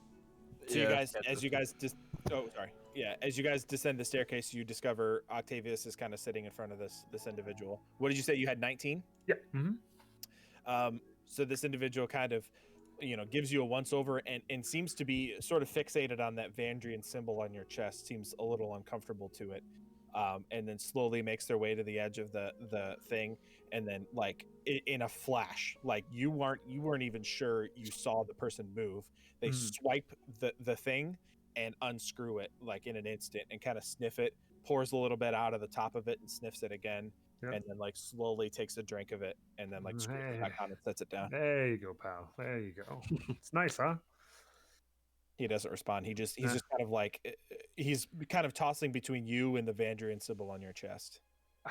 And I assume Octavius notices, and he looks down at his own chest, and he sees the symbol there, and he says, "This is the Eye of Vandria. Can you seem to be a little apprehensive of this? Please explain to me what has happened. Vandria, I assure you, has no ill will towards you or your people. I come from amongst the elves myself. I know it's hard to believe, but when you say that you've came from the elves himself, his smile disappears instantly, and he goes back to his like just stone-faced expression. Let me prove it to you. And he like, would Octavius have something of his family's like name like on his person, Sure. a handkerchief Definitely. or something? Absolutely. Yeah. So he pulls out, I assume, like a handkerchief or something with the Alexander name, like a sigil on it, and he pulls it out of his back pocket or wherever he might have it, or like maybe wrapped around like somewhere in the middle of his arm or something, and he pulls it out and he presents it. He says, "Look, my full name is Sir Octavius Cornelian Alexander III. I am the adopted son of Sir Alexander, Lord Alexander from Elahana. I assure you, this is where I'm from. I am from Elahana. I lived amongst the elves my entire life. I am with you." He kind of takes a beat and And as the rest of the party kind of descends a little bit, you see from the broken door that some of the sunlight is starting to creep through from the windows on the side of the basement area. Where there's some small portholes, and as the light begins to kind of come through into the space with the door blown open, you see that this creature in fact does have like gray, like ashen colored skin. And from your roll me a history check. Sure. You guys can all begin to come down, and you come up behind Octavius as he's talking to this It's a individual. 6. 6. You recognize hearing stories of elven people, from your history books, especially the elves from kind of your antithesis. Always seem to systematically come with this gray colored pigment. And the thing that you remember about them is that, they are in fact drow, or dark elves. Yeah, the dark elves, who, from what you can remember, have a pretty nasty and decorated history with surface elves and surface elf culture. And he kind of takes a beat and kind of gives you a once over again, and then sees the rest of the party come in and go, so you've brought a party.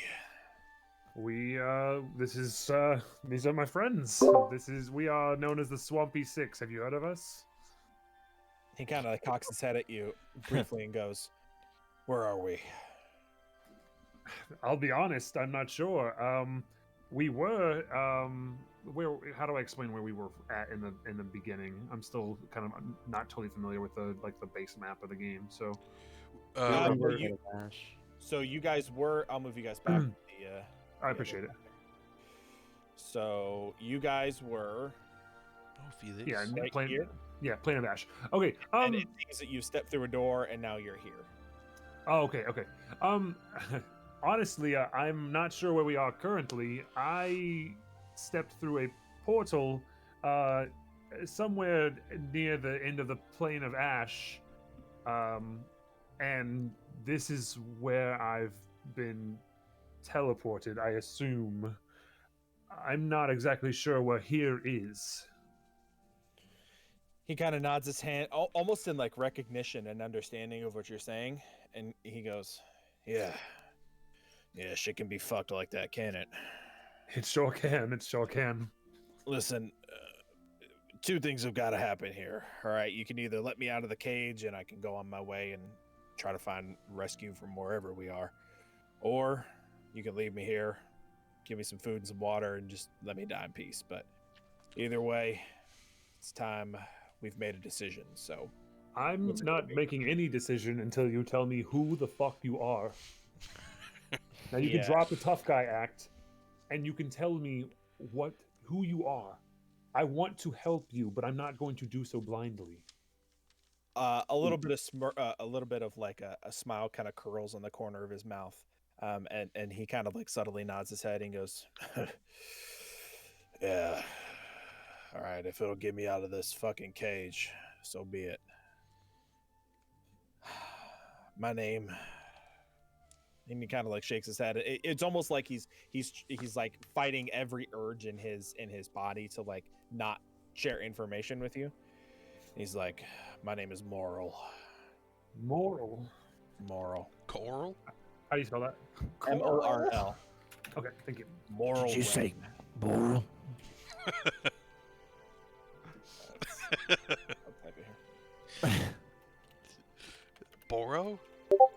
Poro's brother? Moral? People just call me Ren, though. Yeah.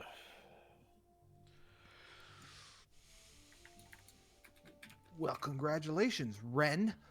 You've just been pardoned by the Swampy Six. He kind of like smiles and chuckles to himself, and he goes, "I don't know if your Vandrigan friend over here has heard of the Molten Bone, but well, you're looking at its leader." I haven't heard of it. Would I know anything about this molten bone? Go ahead and roll me a history check. Of course. That's a 7. 7. You gather just by his like sort of militaristic nature, almost his like kind of like if you've seen in movies where like Marines are interviewed and they just like rattle off their like first name, last name, serial number kind of thing. He kind of gives that like militaristic vibe to him. The bolt. Wait, what was it? Back to this page. Yeah, the molten bone. You gather that it's probably some kind of militaristic thing, just based on his demeanor, but you've never personally heard of anything called the molten bone. Hey, have any of you heard of the molten bone? I've not. Can we roll for that, or do we not know? I'll give one person. If does one of you have proficiency in history? Probably Me. not. Rock history. Would they Yeah. Would they be West Coast or West Coastians? You don't know. I just don't wonder. Do you if have they- if proficiency they- in history, I do or not. do any of you speak Elvish other than Octavius? Nope. I think I'm the only one. I think we established that. Yeah. Yeah. Are So they Elvish right now? no, they are not. They're speaking common. Okay. Then unfortunately I don't think any of you would warrant a check. This would be just Octavius. Would it be? I can't recall. Do dark elves, do drow speak Elvish, or do they just speak Undercommon? They usually speak Undercommon. Okay. If there are spies, sometimes there are spies that move Sure. back and forth, and they speak that kind of language, that Elvish. Some drows actually learn Elvish in their society, just so that they're able to potentially blend in higher with surface elves. Yeah, they usually speak Undercommon. This one is speaking to you in common. Sure. I think in Elvish, Octavia says, "Do you speak the native tongue?" He kind of like looks almost impressed with you, and kind of like, again, just like gives you once over, recognizing that you're not an elf. And he says, in Elvish, yes. Okay. Moral, what has brought you here? I'm not very familiar with the molten bone. Nor do I know what your story hope is. you aren't, good friend. I hope you aren't. I hope our reputation hasn't preceded itself, or I'm not doing my job correctly. That sounds pretty lame, if I'm being honest. I'm glad you think so, rat freak. Hey. Nods. That's my rat freak. It's pronounced rat folk. Listen, I'm getting pretty bored of this already. So, does one of you want to take me out, or are you gonna let me out? Oh, I'm sorry. I'm sorry that me trying to learn more about you in order to decide your fate is boring you. All right, Sketch, blow You him know, away. I think we should just let him go. And Octavius like turns around and like kind of like points like puts a finger up. It says, "Do not." And he turns back around. Actually, How? In that moment, just sort of above the table, how close were you to the cage? I'm fairly close. I Okay. would say that I'm close enough for this man to reach out and grab me should he decide to do so. Okay, so as you turn around, he's gonna make a go for your weapon. I need you to make me a dexterity. I have a fucking great sword. That's a big weapon to try to go for. Well, He grabs it, pulls it into the cage. he's just gonna go for a weapon. So go ahead and make a dexterity saving throw. Yeah, A we shouldn't leave a dexterity gangster saving alive. throw. Let me see what my Good dex luck saving with that throw massive is. ass weapon, dude. That's an 8. Okay, he rolled a 17. Yeah. Okay. Well. So as you turn around and say that, you feel like a bit of pressure on the side of your scabbard as you as he pulls it out, and immediately as he does this, he pulls the weapon completely out of its sheath, and you can see he's so weak and he's not nourished in any capacity, that the weight of the weapon is so heavy that it just slams on the floor, and he kind of tries to drag it into the cage before you're able to turn around and see him and stop him if you want to. Yeah. I mean, I'm gonna like pick up my sword and I'm gonna like just put it back. Like, I mean, at this point, Octavius is like feels bad for this guy, but he's not gonna let some like vile criminal go. He's in a cage. Mhm. So he's gonna like kind of give like a He's currently like dragging your sword on the floor, trying to like Yeah, pull it into the cage. he's but I mean he's like so Cats weak laugh he at can't him. even lift it up. yeah. So Octavius is literally just gonna like kind of like as you would like a child, like take it out of his hand and just like pick it up and like very gracefully one-handed put it back behind his back and onto into his sheath again. And you can see as you swipe it out of his hand, he kind of like looks defeated for a second, and then just sort of shakes his head, and from underneath the kind of sort of matted like gray almost and now that I guess I should kind of describe this creature as well. Now that you guys have a little bit of sunlight, you see this creature has done everything in their power to avoid the sunlight that has kind of pushed through the room. You can see there are a bit of sunspots on the floor of the ship itself. And this individual has like backed themselves all the way into the corner of the cage until lunging for Octavius's weapon. This guy, I mean, is probably in, around your age, Octavius, maybe a little older. Sure. But due to the fact that he's so malnourished, you can see his hair is very, very much like Asmongold's. It's almost like this sort of N64 shaped kind of hairline. The hair is very clearly thinning. It's falling apart. It goes all the way back to just about his lower back, his mid to lower back, and it's kind of slicked back in that way. He's dressed in what appeared to be these very dark, incredibly, almost look like a ninja outfit, like just straight black, almost top to it, kind of like a what Ben, you would know this because you're a nerd. What is the Japanese like thing that you wear that's got like the V-neck in it? You know what I'm talking about? A kimono? No, that's for women, isn't it? It's It's also for men. Okay, so he's in like a dark kind of colored kimono. He has these skin tight black leather pants that have like chewed holes in them from maybe some rats or something that came down here. He looks like he hasn't slept in weeks. Just incredibly unhealthy individual. And he kind of like lowers his head, and you can see a little bit of a smile crack in the corner of his mouth, and goes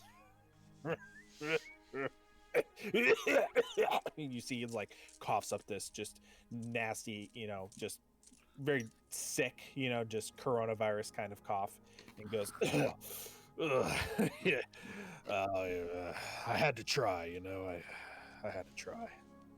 Jeez, boy, he might be stronger than this guy. That's pretty surprising, honestly. He looks You can weak. He kind of just like slumps into the back of the cage and kind of like lets his back slide down the back of the metal cage and just plants his ass on the floor, kind of defeated. Moral, are you going to help me, or am I gonna have to leave you here? You've been very vague so far, and if you'd like to leave this place, I need your help. There's a brief pause, and the room kind of goes silent in anticipation, and you hear another real deep like, and you hear him mutter something in a language you don't understand under his breath. Do any of you speak Undercommon? Nope. Okay. Nope. So he speaks. Oh, I thought Sketch did. I might. Sketch, you speak Undercommon? Let me see. I do. Okay. You hear him go like, Lilith, be with me in this moment, please, God. And he's just like he's saying like a moment to a prayer to like Lilith under his breath. If you would like to specifically, Sketch, roll me a history check. Sure. But only you, because you're the only one that heard this. 16. 16. Just from your travels and like your basic understanding of Elvish culture, Lolith is the antithesis of the pure Elven god. It is like it's like what what Yahweh is to the Christian deity, like Satan. It's like the opposite. There's a lot of parallels in that where the Elvish god who is it again? Begins with a C. Seldarillion, I think is how you pronounce it, or something like that. Is the Elvish god. Lolith is like that lives on the surface in the sky in a direct like biblical parallel. Lolith lives under the earth, is like the antithesis to the positive gods, is like evil and that kind of thing like that. You would know that just from your basic understanding of history in that way, Sketch. Okay. You hear him say just like almost like a oh my god, just Lord be with me in this moment, kind of like sarcastic sort of prayer. Not really meaning, he hasn't really like put much energy into it. He's not really taking it seriously. Yeah. And then you can see he kind of stands up as he puts one arm on the floor. You can see his arm like violently shakes as he's trying to just push his body weight up. And he gets to standing and kind of brushes himself off and stands at his full height again. This time without a slouch, he's like almost completely bent to one side because he's taller than the cage that he's in, and goes, "All right, listen, you don't got any elves with you, and that's really the only reason that I'm even talking. So, you're not an elf, but you're Vandrian. I don't really know what the fuck you are, but I'm willing to look past it for the sake of this conversation being over. So I'm not gonna tell you everything, but I'll tell you, people call me Ren. I'm known around my circles and other people's circles as Ren. I do things for my people that, let's call them clandestine in nature. Not really supposed to be seen in public, and the fact that you're even getting a good look at me is giving me the jeebies. But I got picked up by these fucking redneck looking pirate idiots. They swiped me. I was going for a contract. They had a guy on the coast who was going against their person. I don't know. He called him the shoemaker. I don't know fuck all about him, but somebody was trying to take that guy out. I got a contract from the shoemaker to stop that from happening. And these fucking idiots grabbed me thinking I was the assassin. Like I would let myself get caught in that way. And he kind of, you can see his vision kind of like drift off, and he sort of shakes his head like he couldn't believe like the audacity of this bitch that they would think, you know, that he would even come close to being caught. And he kind of centers himself and goes, anyway, they thought I was sent to kill the shoemaker, even though I told them, fucking idiots, that I was sent on behalf of the shoemaker or whoever it was. I didn't even got to meet the guy, but they grabbed me up because I did some surface work earlier in the year, and word spread that I was decent at my job. And so he brought me out to kill one of his rivals or something, protect him from getting assassinated. And I didn't really get much information before I was able to show up. These guys swiped me thinking that I was the person sent to kill the shoemaker, even though I was working for him. And they threw me in here. I've been in here, I mean, I couldn't even tell you how long. The nights and days blend together. I don't know where I am. I don't know when I am. Why would someone want to kill a shoemaker?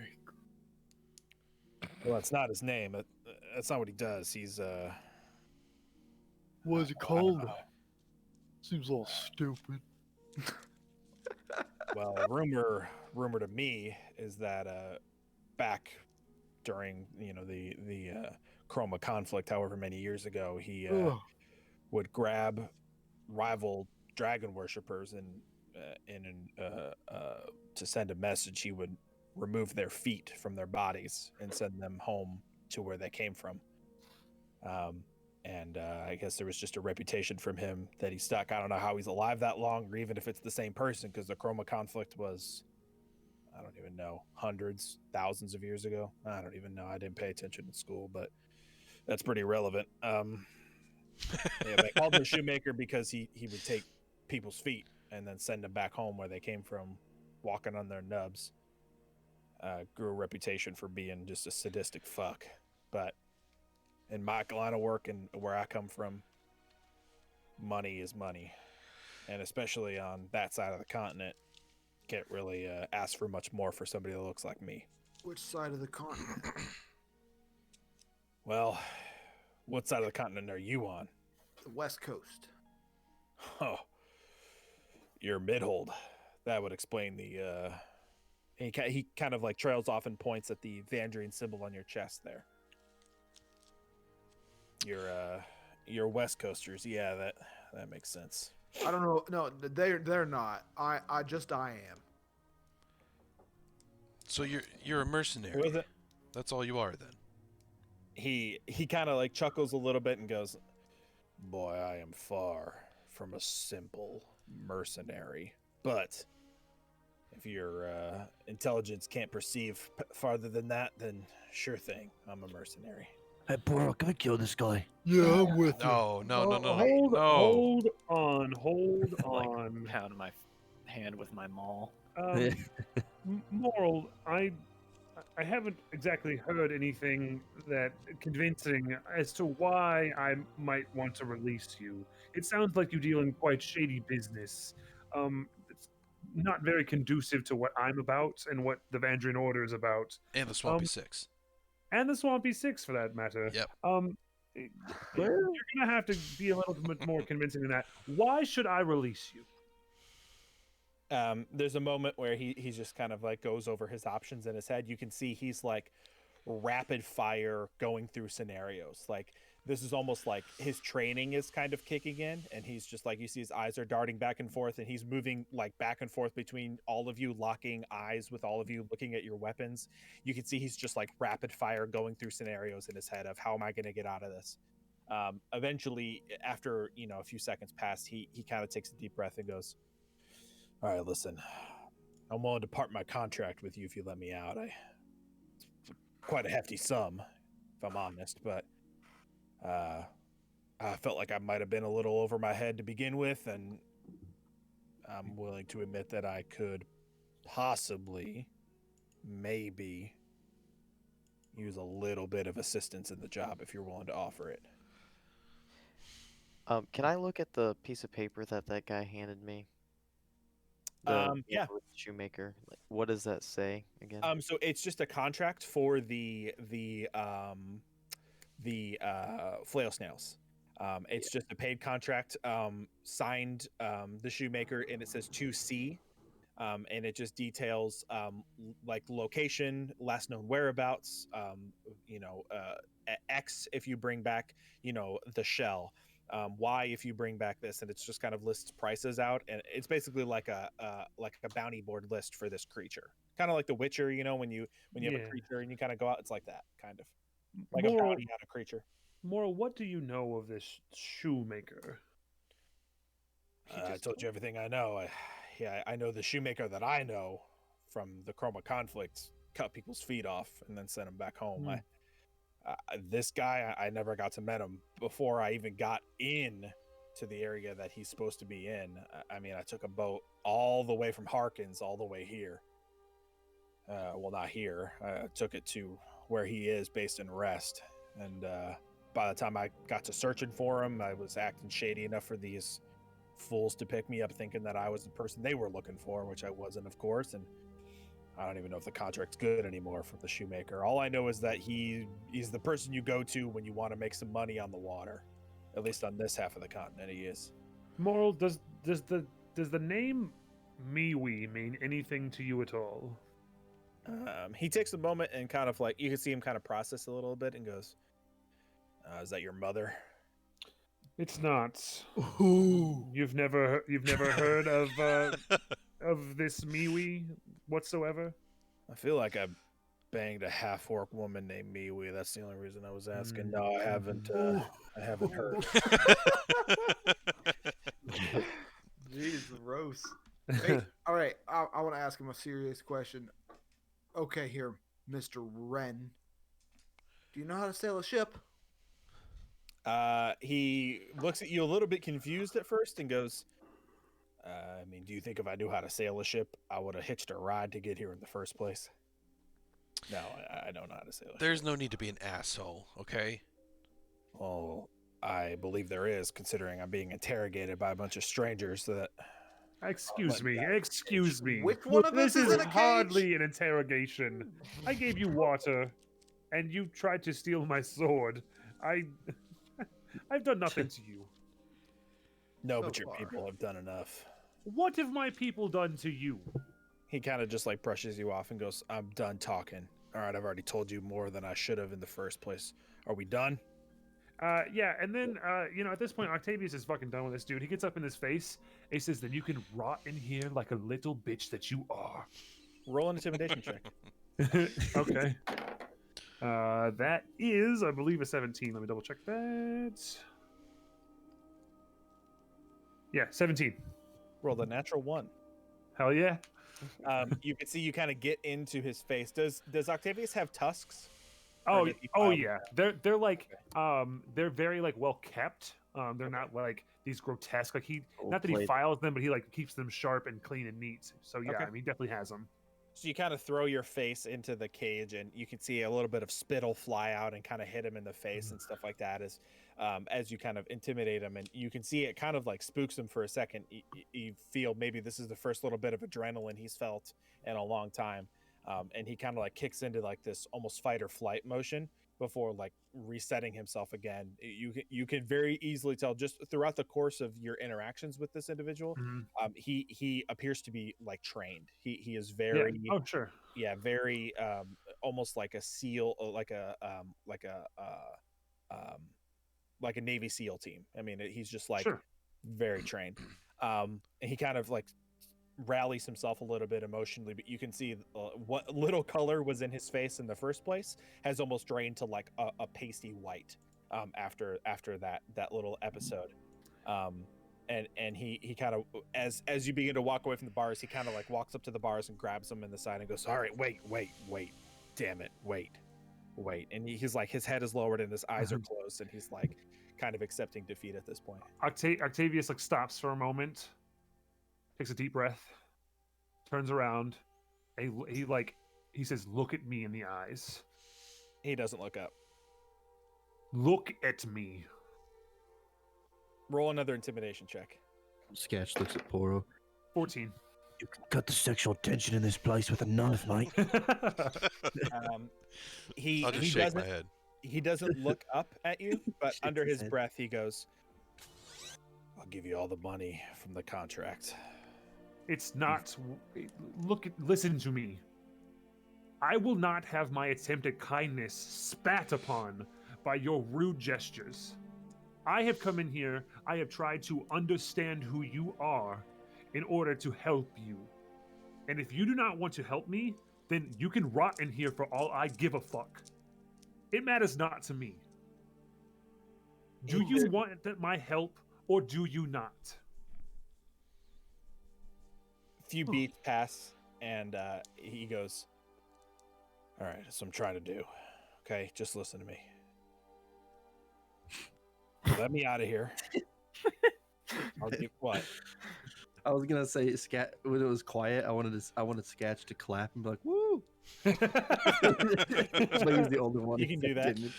I mean, like, here's the thing: like, Octavius comes in and sees like some person. Like, I don't like. And Octavius doesn't inherently believe everyone is like this evil being or whatever, but he's also not stupid. He's gonna come in there. He wants to like know what he's getting himself into. He's not gonna just like release someone to have him stab him in the back 2 seconds later. It's just not Octavius's thing. So like, just to come in here and then to have this dude who's downtrodden just fucking spit on him as he's trying to like help the dude. Like, yeah, he's gonna get pissed off like pretty fucking quickly. He goes, "All right, listen. All right, this is what I'm willing to do. If you guys can take my contract and all of it that it's worth. I don't want it anymore. I don't care for it anymore. I want off this fucking archipelago for good. So take my contract, use my name. If you execute it, you can take all the money that it's worth. You can do everything you want with it. It doesn't make a difference to me. Just let me out of the cage. Give me one of those rowboats that I heard them dropping in and out of these past few months or years or however long I've been in here. And just let me be on my way. I'll give you all the paperwork that I had. They kept it up in the captain's quarters when they grabbed me. At least I think so. It's the last time I saw it. Take the contract, execute it. It's worth a fucking lot of money, and I'm willing to part with it if you are willing to just look the other way. Pretend you didn't see me." Is this We don't guy know how to deaf? get out of here, dude. Can I make an insight check to see if he's like Usually you say like, "Do I believe him?" And Yeah. then I'll tell you if you would roll an yeah? insight. Do I feel like he's telling the truth? He seems pretty genuine. Okay. He seems like he's basically exhausted all of the options that he was running through his head, and this is really the last chance he's ever gonna get to get out of this cage. He's exhausted every option in his playbook, and he's on Z at this point. Yeah. Octavius takes a moment and he looks at Moral. He looks at the crew. He turns around and he says, "We'll be right back." And he ushers the rest of the party into the other room beyond the door that he broke down, Okay. to just like take everyone in there and discuss. Okay. I'm gonna grab some water. Go ahead. Okay. So you guys all follow me? Yeah. Yeah. Okay. So Octavius is gonna go down. I mean, I think he said that these are like bunk beds or whatever. Octavius is gonna like sit down like somewhere, like on a box or something like that. What do you guys think? I do not get the best feelings from this, but the contract that he's been sent on may lead us somewhere. This shoemaker sounds like a bad character. Well, Well, it sound like a contract to kill the things that we killed all the pirates that they were killing. Well, what I'm saying is that it may be useful for us to use that contract to backtrack to the individual who initially sent it. I think we should hold on to it until we finish with this cult stuff.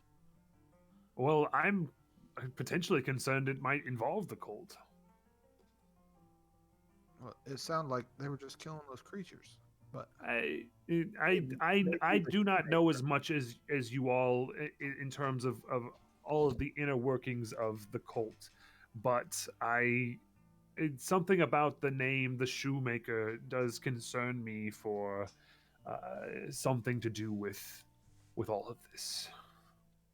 But at the same time, I think we should let him live, because you never know when it might be good to have An someone who unexpected ally. That's I what do not foresee this individual being an ally. Yeah, Oh. let's kill him. No, let's Please not. I break his do not legs. feel comfortable killing him myself. We have breaking his legs then.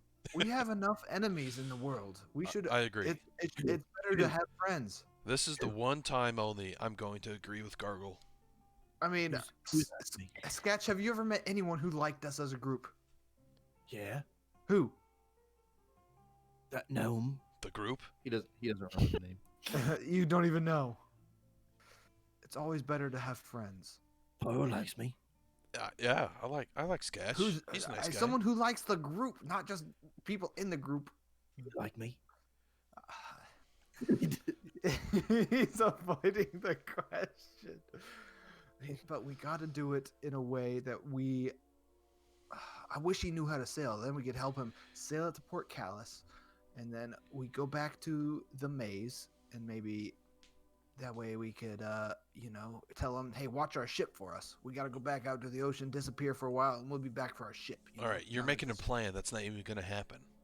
It might happen. I Oh, do not Bo. foresee that we will take this ship anywhere. Why would we not go back through the portal and continue our way through the maze? Exactly. Because I want a ship. That's something we need to do. We need to focus on going through the maze and finishing I that. feel as though we need to, one task at a time, work our way through this maze first. Shoot him in the head, Skash, and if he dies, he dies. What if I And just if he shoot him in the doesn't, that could work too. How about Just do it. No. Do. Why would Come we on, kill do him? We should just let him out, okay? Do No, just let Give him. Just let him out. Give him some it. food. Where's he gonna go? I can. don't know. Port Callus and back to wherever he's from. He can't sail a ship. We're on an island. He'll just do something. Die? Yeah, Let's sure. just do it now. He'll No. kill us in our sleep. Oh, he's a survivor. I You heard him talking about himself. He's got a reputation. I can see if he truly wants to kill us, or I want to sleep good tonight, alright? So let All him right. go. I'd sleep better with him off the ship. Yeah. Floating face first in the Doesn't apes eat people? I eat any kind of meat that I can get, but I don't need any more meat, All so right. I don't see the How about point in you just killing him. experiment on this guy? I will not have anyone torturing this man. Okay, It's not scratch that. torturing, it's experimenting. But I would rather probe him first and ask him questions. Whoa, who And- said anything about probing? Like, geez, What kind man. of probing? Has I anyone his mind? I gesture to my medallion. It's like this can give me insight on whether or not he's telling the truth. has anyone access to the spell Zone of Truth? I might actually. Levi would be Hold the on, only Let one. me flip through this. I'm only a sorcerer. Is that a second level? First level. Yeah. First level? What's a spell? It's I this. do not. It's a text. Yeah. Text. You and me are like, what's magic? Yeah. Like, I can you fly us up there, Sketch? Oh wait, you're not magic. Poro, fly us up there. I can't. What? I thought you know magic. Apparently not. I can't I'm just gonna- fly. You're not very good at magic, are you? Yeah, I got magic. Shut up. Can I walk into the room where the drow is? Yeah, you And see, I- he's just kind of like he's in the same position where his arms are kind of holding himself up by the bars. You gather he doesn't have a lot of strength, so he's just kind of keeping himself up by just holding himself upright, kind of hanging onto the bars there. All right, Has his I'm head gonna, down, not looking up at you as you enter. I'm gonna cast Detect Thoughts Okay. on him, Do I get a and save for that? you do if I try to probe deeper. Oh, it's Good. the surface level thoughts, right? Yeah. So first, I'll just kind of check out his surface level thoughts, see what he's thinking. Okay. I get a piss, BRB. Yeah, his surface level thoughts are he's thinking he's going through ways in his head of how if he does get out where he's gonna go, like you know if he's thinking if they do give me this boat, how am I gonna get off this island, where am I gonna go, different things like that. You hear I'm trying to think of just kind of how the spell works. Here, do you want me to send you the description? Yeah, go ahead. It's kind of like compared to other spells, it's a wall of text because there's just a lot of open-ended Oh, yeah, okay. ideas in it. Surface level thoughts of the creature, what is most on its mind in that moment. Yeah, that's definitely what you get. You get this like surface level kind of how am I gonna get off this island? Where am I gonna go? Who am I gonna talk to? And then briefly, you get a name. Or what you think is a name, or maybe a location or something. It's a proper noun. I'll say that much. And it's Seekora or Seekora, Seekora. Writing that down. Where's my pen? And it's something about having to get back to Seekora, or maybe it's C space Kora. You're not sure. I'm gonna say, what is Seekora? He you see him kind of like react, almost respond, and kind of he clenches. You can see the fists that are wrapped around the bars kind of like tighten a little bit as he squeezes them, and he goes, "How the fuck do you know that name?" Answer the question. He doesn't respond. Few 5-10 seconds go by. Nothing. No response. Very well. I'm gonna probe deeper. Okay. Does he get a wisdom save for that? Yeah, wisdom save DC 13.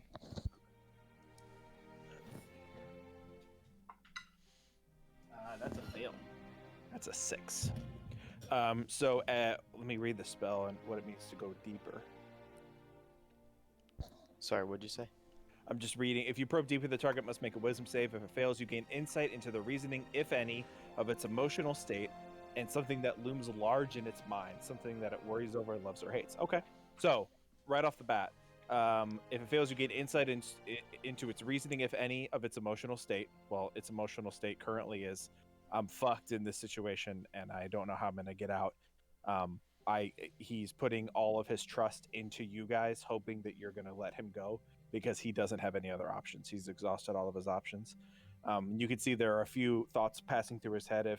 What if? Oh no, wait, no. Oh, I could do the. Oh no, I need a lockpick for that. No. Oh wait, what if I could? Oh, I'm not good enough to do that. He's like just like going through scenarios in his head.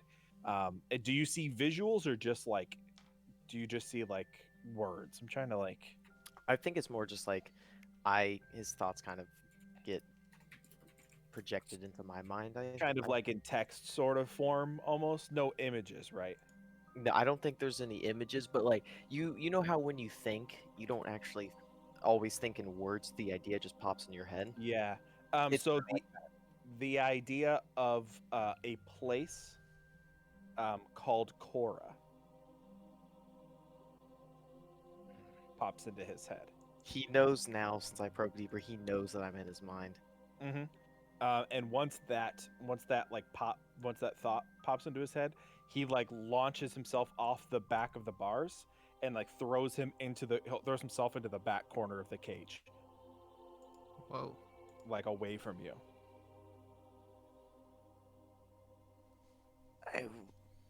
I will try to get the group to let you go. He like very very slowly lifts his head and locks eyes with you, and you can see what little light is peering through. He's got these really almost beautiful like silver blue eyes, very similar to the cloak that was upstairs, the bathrobe that was upstairs. Kind of take both of those color swatches and kind of blend them together, and he locks eyes with you, and there's almost like a pain of like a like please, I'm realizing now I'm fucked and I need to get out. Like he kind of sends that almost through his facial features to you that way. Okay, well this is kind of really weird for Wayros because he's not used to feeling anything, and so when he gets into his mind and everything and starts feeling these things, it's really like a wake-up call to like how emotions actually feel. Sure. And so he kind of doesn't really know what to say either, and so I'm just gonna walk away. Okay. I'm gonna use the bathroom real quick. Raj. So I want to you grab a drink. You want to let him go? I'm gonna say to the group, I don't think he is going to attack us.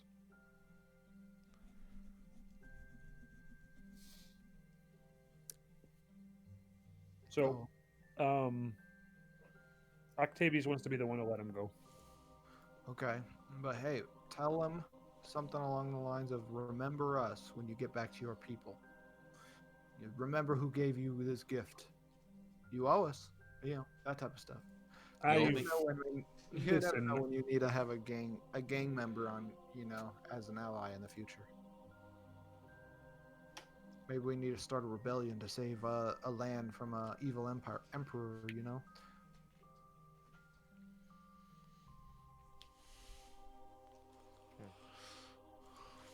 Right, Octavian, Octavius. Octopus.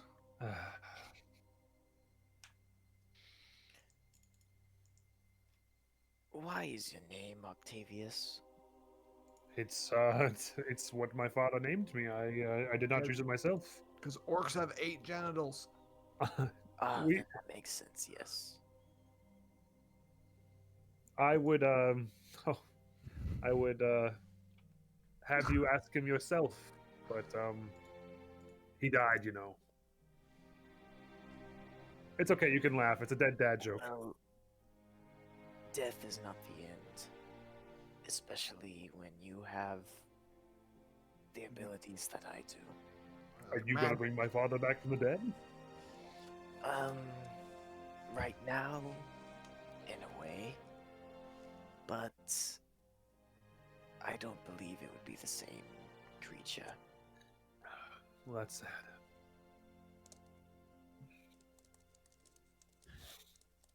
Are you guys still in front of the cage? Yeah. Okay. I'm back. I thought we Yeah. were in the room. We're waiting for Pat. Sketch back. comes back. He just took a piss off the ship. You guys still don't know what to do with this thing? Yeah. Okay. He's like So- sipping up. Octavius goes back to the other room. Okay. Sorry, I'm eating. He steps up to the cage, and he like extends a handshake through the cage. Says, "I will release you. I want a gentleman's shake on your word that you will be on your way as you've promised." Roll a persuasion check. Okay. That's a 15. Okay. What were you trying to persuade him to get to do? To leave peacefully. He kind of like gives you a once over and still kind of like spends an uncomfortable amount of time on the Vandrian symbol on your chest, and just is trying to fight back maybe some painful memories from Elvish culture, maybe, or something. You're not sure. You see he's kind of trying to fight back some emotions, definitely, as you could see his defenses just kind of crumble in that moment, and he kind of nods his head and goes over and gives you just a wet fish handshake, just no strength. Yep. And And he's as barely he, able to wrap his hands around your arm. as he touches me, I'm going to use lay on hands Okay. and heal him for 5 HP. Okay. Wow. You see, in that moment, there's a little bit of light that fills the room as Octavius's holy symbol kind of glows briefly and kind of fades back down. And although taken aback in a moment, you feel in the handshake, you kind of are like grasped arm in arm, kind of in a militaristic kind of shake. And you can feel his like arm try to pull away like instinctively when you heal. But then you hold on tight to his arm, and you're a million times stronger than he is. And you're able to pass the healing on, and eventually you feel like his grip relaxes. He's kind of like, okay, he's freaked him out for a second. But I apologize to surprise you with that. I did not believe that you would accept my gift any other way. he nods his head and goes, "Thank you for what you've done. I appreciate it. I know specifically our people don't go back very far, but our cultures do, and let's just consider this water under the bridge, yeah." I apologize from the bottom of my heart if the Vandrian Order has ever done anything to harm you or your people. Please be on your way. He grabs in his pack, grabs like 2 rations out, and he like, I don't know. How can I open up the cage? Is it like locked from the outside? It is locked from the outside, yep. It is a metal cage with like a lock built into the cage itself. Sketch. Do you mind? I'll handle this. We want from me. First the call. Sorry, I thought Sketch was more of a thief guy. No, Oh, it's me. well, he has beaten out Puro every time. Yeah, This- so has Fox. This my time characters are is the somehow time. considered- I will do this. Poro, would you mind? Yes, Sticks his nose and He waits. kind of sees the tiefling approach and sort of like gets a little bit nervous as you kind of approach, and takes a instinctual kind of step backwards as you approach the cage. I'm not gonna kill you. Okay, shit. He kind of like puts his hands up defensively and shakes his head and goes, "It's fine. Just get me out of here, please." Oh yeah. Okay. So, am I proficient with this? I don't remember. I am. You have the criminal feat, don't you? Yeah, I am. I believe proficient. the with criminal it. feat gives you proficiency. in Yeah. lockpicking, Yeah. Or thieves' tools. So 15, 18, Yeah. dirty 20. Yes, 18 is My definitely. first fucking time, dude. This isn't. It's a cage that you gather is actually probably built for animals. That has just been fashioned into like holding this person here until they figured out what the fuck they wanted to do with him. So yeah, you fiddle through with your lockpick and you feel like one tumbler set, and then once you hit the second tumbler, as you push it up, you hear, and it's like, oh, that was it. Okay, and you, as the cage Easy peasy. pulls wide open. There you go, Like, sir. You see him like walk up to like the precipice of the cage, like the frame, the door frame of the cage, and he's like stops right before exiting, and you can see his head's down, and he's almost like scared to like step forward past the threshold of the door frame, and then you see him take a deep breath and then exhale, and then take a step out, and like proceeds to exit. Mhm. All right. Well, this is our ship now, and let's sleep. He kind of walks past you and goes up to the surface. What about the contract? I'm gonna. Yeah, we got that right. No, you haven't. He said what he said was upstairs, right? Last he figured it was probably upstairs. Yeah. I'm gonna head upstairs, follow this guy, just Okay. to make sure he gets off, and if he needs a hand, because I know he's pretty weak. Sure. Yeah, Gargle, as you kind of follow him upstairs, you see he gets to the top of the staircase and like begins to step forward and then stops instinctually. And then like looks kind of up, and you see him have to like shield his eyes from the sun. And he's just like, he kind of closes one eye and you know, is having a hard time with the sun. It's seeming to like be affecting him by a lot. I'd invest in a hat if I were you. He kind of giggles and yeah, if only were that easy, friend. I don't know if you know much about my kind, but we're not crazy about the sunlight.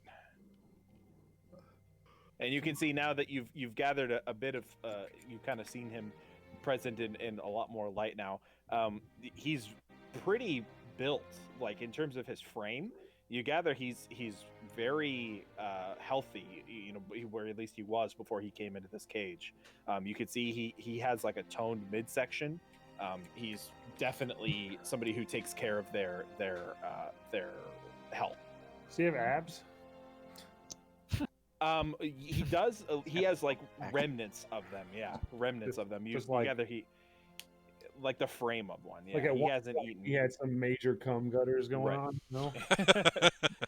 Yeah, he doesn't have much left in his posture, but you gather he's very fit. He definitely is somebody who, for whatever they do, requires a lot of like stamina and physical prowess, and he's probably at one point was at the top of his game before he came here. And he kind of turns as you guys are kind of walking up the stairs, following after him. As well as if anybody wants to check out the bottom more, you're more than welcome to. But whomever else wants to come up, he kind of turns around and goes, "This is kind of awkward. Maybe you have like a cloak or a hat or something I could kind of cover myself with. Me and the sunlight don't really get along very well." Octavius points to like the bolts of silk that were like just hanging out of boxes earlier. Try some of that if that might help. Yeah, thank you. Let me check that out. And he kind of goes downstairs and grabs a few of them and fashions like just like a drape over his head. And as he walks out into the sunlight, you can see he's just like massively uncomfortable, and he kind of quickens his pace across the deck of the ship to get to the captain's quarters. He moves pretty quick too. And when he gets to the captain's quarters, he kind of like takes it all in, and he's sort of like processing everything in the world right now. He hasn't, obviously hasn't probably been under that cage in a long time. And you hear him, are you up there, Sketch? Yeah. Okay. You hear him under his breath in Undercommon say, "If I was a key, where would I be?" Just kind of like trying to process things in his native tongue. And he starts to dig through and opens up the drawer. And as he pulls open one of the bottom drawers on the left-hand side, he kind of slides it open and then pauses for a second, and then pushes it back in and then slides it open quickly and kind of goes, you cheeky son of a bitch. And you see him take like a stack of papers and just yeet them behind him, and you hear like of just like papers cascading behind him as he punches the bottom of the drawer, and there's a false bottom to the drawer. And as he snaps the wood, he kind of pulls the pieces and throws them aside, and he grabs a stack of papers with a small key attached to them. And he picks up the key and goes, "This was probably for me, but I don't need this anymore." He kind of throws it to the side. And as he's going through the paperwork, he's kind of flipping through some things and goes, no. Yeah, here it is. And he pulls out a small piece of parchment paper, No larger than I don't know, maybe like an advertisement you might see on like a store window. It's very, very small. And detailed on it is a contract for protection of the shoemaker. And you see it lasts for 14 days or until the individual who is trying to assassinate the shoemaker is apprehended and either turned into the shoemaker for a bounty or killed, and evidence of their perishment and evidence that they were coming after the shoemaker is presented to him. Then a reward will be provided to the individual or individuals who bring the bounty back to them, that being the shoemaker. He's like, this is it. This is all I had. Like I said, I never even got to meet the guy. I showed up on the island, started snooping around, I guess, in the wrong places, and these guys swooped me up. So here you go. And he kind of hands the piece of paper off to Octavius. Sorry. Okay, I'll take it from him. And he kind of cracks his knuckles and kind of moves his head from side to side and goes, "Oh shit!" And he looks at the table and there's just like a tapestry of like food and things all over. And you see him just start like digging in. He's like grabbing berries and little pieces of cheese and dried meats and stuff, and he's just shoveling them in his mouth, trying to catch up on the food that he's been missing out on for a while. So anything you guys want to do while he kind of just does that for a while? I'll search for things down in the below deck where he was. Okay. See if there's any secret stuff. Sure. Gargle, what do you want to do, buddy? I wanted to kind of keep an eye on him just to be sure. And Okay. while he's shoveling there, I'm just gonna kind of make a couple chat remarks. Like, I hope you remember us when you go home if our paths ever cross again. You remember the friendship of the Swampy Six. You can see he's in the middle of chewing like basically a fistful of like what appears to be some kind of cheese and some grapes, just like some various things that were scattered on the table, and he's oh, and you kind of hear him go. It's like a burp comes out. And he goes, yeah, you better believe. If you guys find your way anywhere near Harkinstown, you remember my name. I'll make sure you guys get connected. Harkinstown, eh? Yeah, are you familiar with that?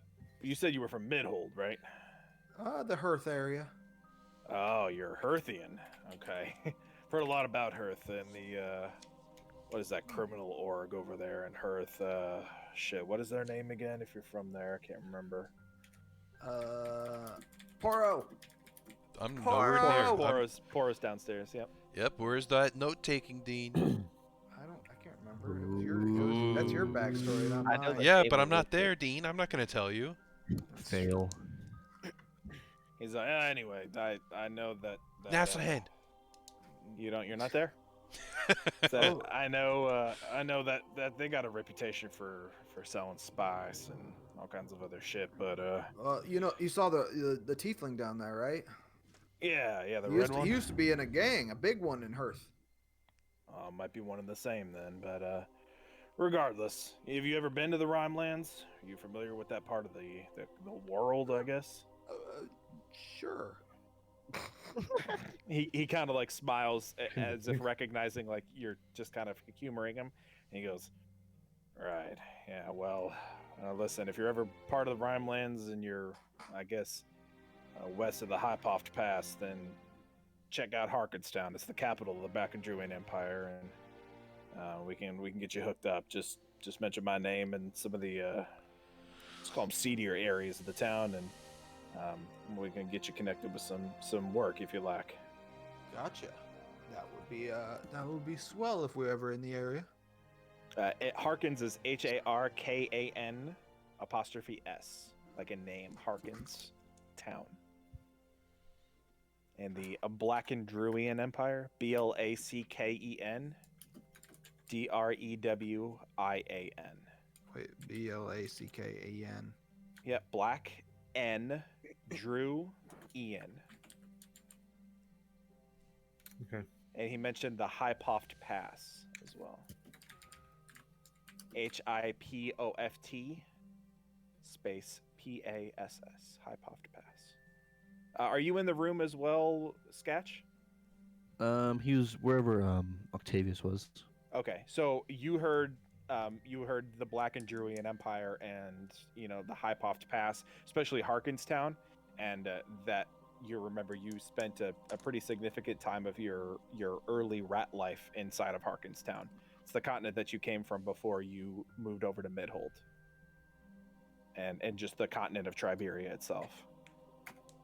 So you hear him talk about Harkinstown specifically, and you go, oh yeah, Harkinstown, yeah, I was there.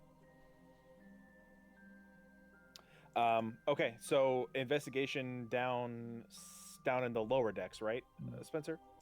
Yep. Okay, go ahead and roll me investigation, just to you're searching for like goods and stuff that might be hidden down here. Yeah. Okay, go ahead. That is. Damn, I have a +0 to investigation. 16. 16, still, it's pretty good. As you're kind of searching through some of the different things, you can see when you were down here before, you didn't get a great look at what was down here. There are barrels full of silk, just like ripped silk fabric of various different colors. It's a myriad of different kinds of silk colors, blues and pinks and purples and oranges. Would I know if fabric was easy to sell? To resell? To the right price, or the right person, absolutely. Silk is used in a lot of tapestries in some of their higher end parts of Hearth, which you're more familiar with, like the higher end Hearthian kind of fashion, because you're just in that space. There are several fashion designers in Hearth that make a lot of high end clothing for the elite, the Hearthian elite, and they use silk on a regular basis to manufacture a lot of the inner linings of the fabric. Not necessarily the outer linings and like the presentery parts of the clothing, but the inner linings are almost always or some sort of Hearthian silk kind of. You've even heard as well of rumors of factories in Midhold that create, like, are basically silk factories, that they have these creatures or these people that are just manufacturing silk that is bought wholesale for the Hearthian elite. A lot of the individuals that you've interacted with, especially people like Jexay, are their clothing is very high end and presentery, and it's made of at least partially silk. All right. Yeah, but you find just a lot of just silk fabrics, various kinds. You find a smaller barrel, maybe about 3 foot tall, pretty wide, that's filled with various types of like very earthy tobacco. Not quite as high quality as the one that you found in the crate next to the captain's chest, but it's still tobacco. It's still smoking tobacco. It has a very sweet scent, kind of almost like flower, kind of earthy sort of scent to it. Seems pretty nice. There's a whole barrel of water, which I'm assuming you guys will take an opportunity to fill your water jugs. I'm not going to make you guys do that, but I'll count that as you guys refilling your water after your journey. There's a barrel of wine that's there. There's a lot of like dried meats, like very stiff, kind of tough, dried, almost like jerkies that you gather is just kind of used for the crew. To just kind of have it. It's all sorts of animals. You see like the skin pigments or the pigment of the coloration of the meat itself is all different colors. You gather this is from a bunch of different creatures. It's just kind of like a meat barrel. With the 16, you gather there are a couple of other smaller barrels and some like haversacks that are filled with some spices actually. Inside some of these you find some mustard seed.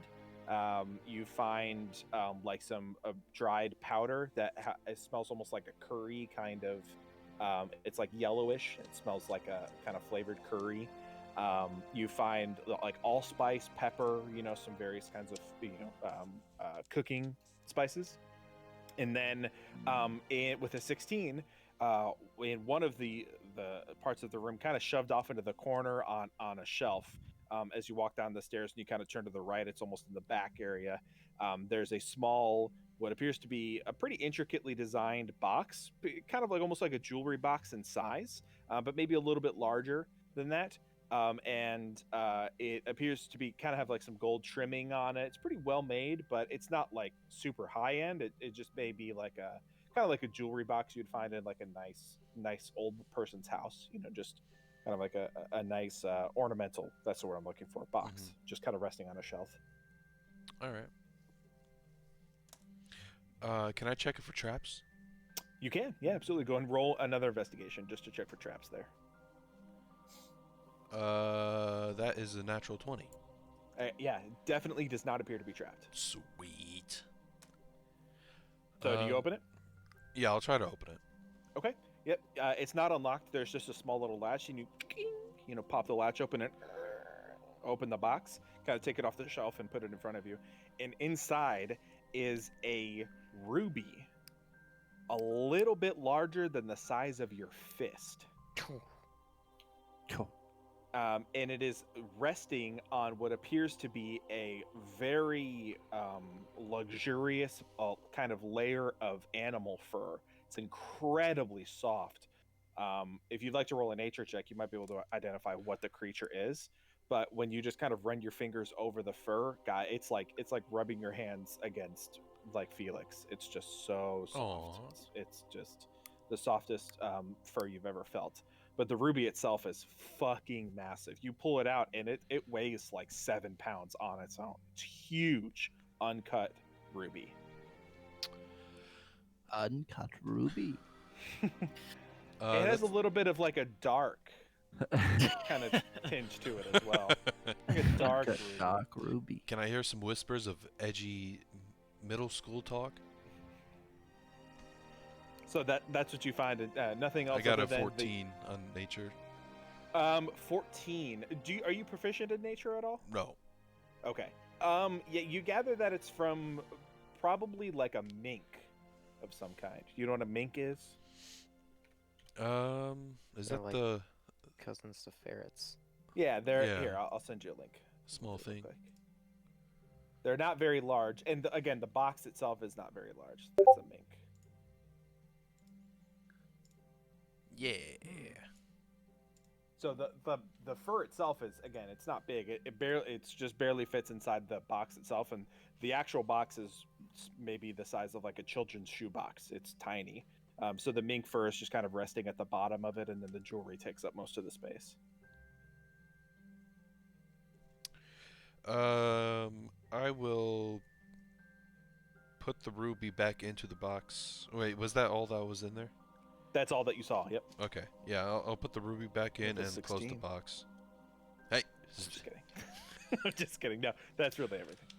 Okay. Yeah. So you put it in the box. You kind of like tuck it under your shoulder, football style. You got it with you. All right. Back up on the surface, you see Moral is kind of finishing, or he likes to be called Ren, so I should call him by his real name, or his preferred name. Ren is kind of finishing up his kind of meal. You see he's like wiping the corners of his mouth and kind of getting all the crumbs and cheese, remnants off of the corners of his mouth and things like that. And you can see he's famished, and he takes a big cup of water that was resting on the table and just kind of slams it and places it back down and goes, "Oh man, I haven't ate like that, and I don't know how long it's been." And he just kind of shakes his head in disbelief and goes, "I really, for what it's worth, I really appreciate you guys letting me out of that cage. I know," gesturing towards Octavius, "I know our people have had our differences, but we're both, let's call it men of expertise in combat, and I think we find our way around the world as best we can, regardless Brothers of in the arms, history." am I right? Well, I wouldn't go that far, but listen, regardless, I appreciate it, and take that contract, do whatever you want with it. It's yours. Prize is yours. Tell them I got kidnapped by a bunch of pirates and drawn and quartered for all I care. I was never here. He kind of examines the party for a moment and kind of nods his head and goes, "All right, well, if it's all the same, I'm going to be grabbing one of those rowboats and, well, figuring it out, I guess, if that's okay with y'all." Just head east, boy. I'll do that. Thank you. Thank you again, all of you. Appreciate your time. Appreciate you stumbling across me, or else I would have rotted in that cage for a lot longer than I probably deserved to, but thank you regardless. I'll be on my way. Won't bother you much longer. And he kind of like respectfully bows and kind of waits for you to say any parting words if you'd like to. Sketch just picks his nose, watches him. Okay, he walks past you, and you can see he tries to like lift the boat up, and like isn't even able to pick the boat up, and kind of laughs and puts one arm and kind of scratches the back of his head and goes, "One more favor, can y'all give me a hand with this?" Octavius comes over and just like helps him out. Okay, Gargoyle so yeah, will as you're well. easily able just to lift it, set it on the tracks, and Okay, never mind. slide it forward, and you hook the things on, and he climbs in the boat, and you're able to lower it down, and yeah, no problems at all. And as he gets to the bottom, he kind of grabs the paddle. That's the word I was looking for, and just kind of begins to move around the corner of the ship and out into the open ocean.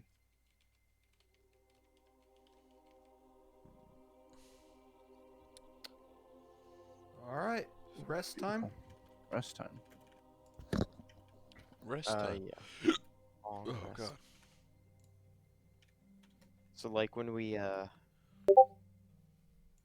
lay camp out and everything, get ready for settling down, I want to ask Poro, can I see that cloak for a minute?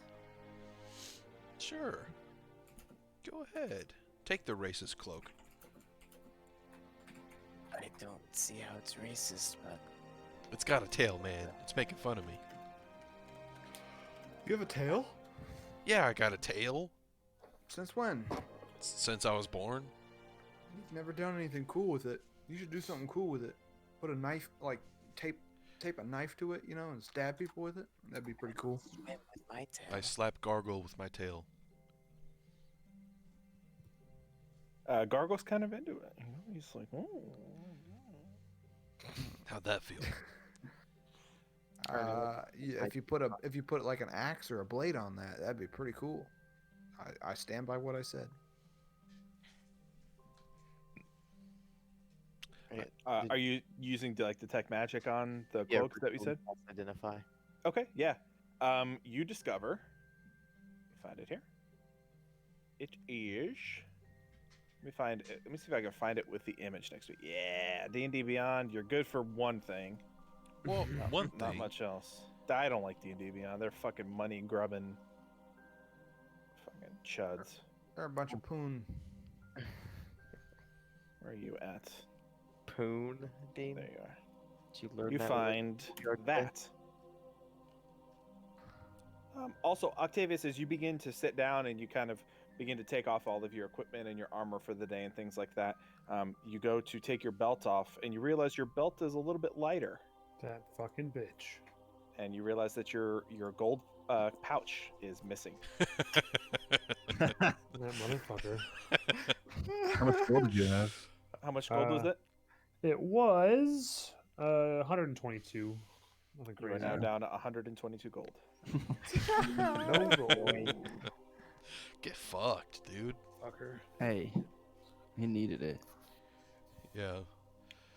Is he still within You eye gather. shot? You gather. No way. No, this is later in the evening. Too bad. You gather he probably needed some money to get rescued if he ever got rescued, and Back.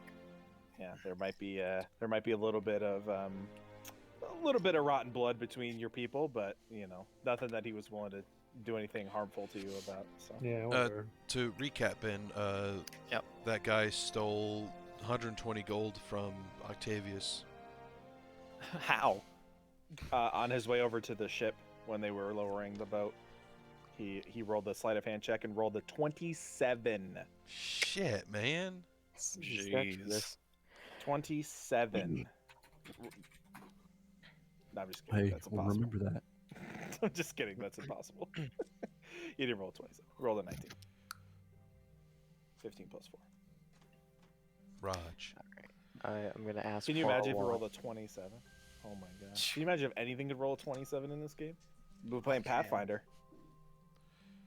I I can roll mean, 27 I think we all could roll a 27 if we roll on that. athletics. I could I roll rolled a 20. 28. Yeah, perception check. I can. Hey, I roll could too, Spencer. 28. Yeah. So if you'd like to, Claros, you Pat can just reveal the item shat to his the party. pants. Yeah. While I'm Now, Hey, once you guys hit level 10, guess who's gonna get focused in team fights? Certainly not Huh? gonna be Dean. Who's Who's it it gonna gonna be? Yeah. Try Hey, the I know. healer and the person with no defense up close. Maybe those are gonna be the people that get focused. Who that? Aren't both those Levi? You and Levi. Me? Yes, you have no way of escaping if somebody gets in your face. Hey, And I've if got somebody a who lot of knows, health. Hold on. Are you who saying understands that combat and knows what your they're doing, enemies are gonna be metagaming? That's true, I Oh, there is no. So first of all, that's is not Pat gonna metagaming. eat some spicy sauce, dude? That's not. Well, I do it every day. Spencer. Some super spice. I do it every day. No, you That's don't. not metagaming because people at higher levels understand combat better than your swashbucklers or your towns guard. You know, they understand priority targets. Sounds like Metagame. an excuse for Do metagaming. you think a lich? Do you think a lich is gonna go? Oh, I'm just gonna melee attack the barbarian for this fight. I think it's a pretty good idea. Oh, they're gonna finger of death the spellcaster and take him out as fast as they can. People aren't idiots, despite what Wrecker's perception of the world is. People aren't morons. Well, They're- Wrecker's they're- perception turns out to be reality a lot of the time. Whereas you can reveal the Yeah. cloak to the party if you'd like to. I gave it to you. You casted. You casted. It's casted. Cast, cast?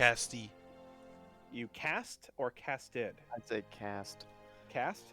You cast identify on the item, so you have free reign to tell the party what it is if you'd like to. It's your power. All right. While I'm before I do that, I'm gonna ask Poro. Did you find anything interesting downstairs? Yes, I found this. I'll show him the ruby. The ruby? Yeah. Ugh. You have to exert effort to pull it out of the bag. Ugh. It's just I'm holding it like a football. Interesting. Yeah, it's if a you big want, ass. I can also try motherfucker. to sniff this thing out and see what it is. Sure. Go ahead. All right. Before I do that, I'll explain the cloak. So, what I can discern from this cloak is that it allows you to swim and breathe underwater when you have the hood up. Oh, that'd be perfect for you, Sketch. I'll take. Well, What'd you say? Cloak of the Manta Ray. Yeah, I just put the link in for anyone that wants to look at it. That is perfect for you, Sketch.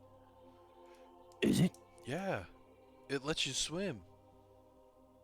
It basically gives water in the world of D&D is considered difficult terrain, which means when you're moving through it, your movement speed is halved. This allows you to have a movement speed of up to 60 feet. So that means you can essentially double your land speed in water. So not only does it remove the difficult terrain feature of water, but it doubles your movement speed in water. It's pretty good. Damn. Is this like? Oh, it's uncommon. No I attunement. thought it was gonna be like a rare thing. Nope, uncommon. You gather that this was probably used by the pirates, the swashbucklers here, to search for buried treasure or sunken ships under the water, that kind of thing. I'm gonna say, I have no use for this. I can already swim well enough and hold my breath for far longer than any of you. So, I don't care who takes it.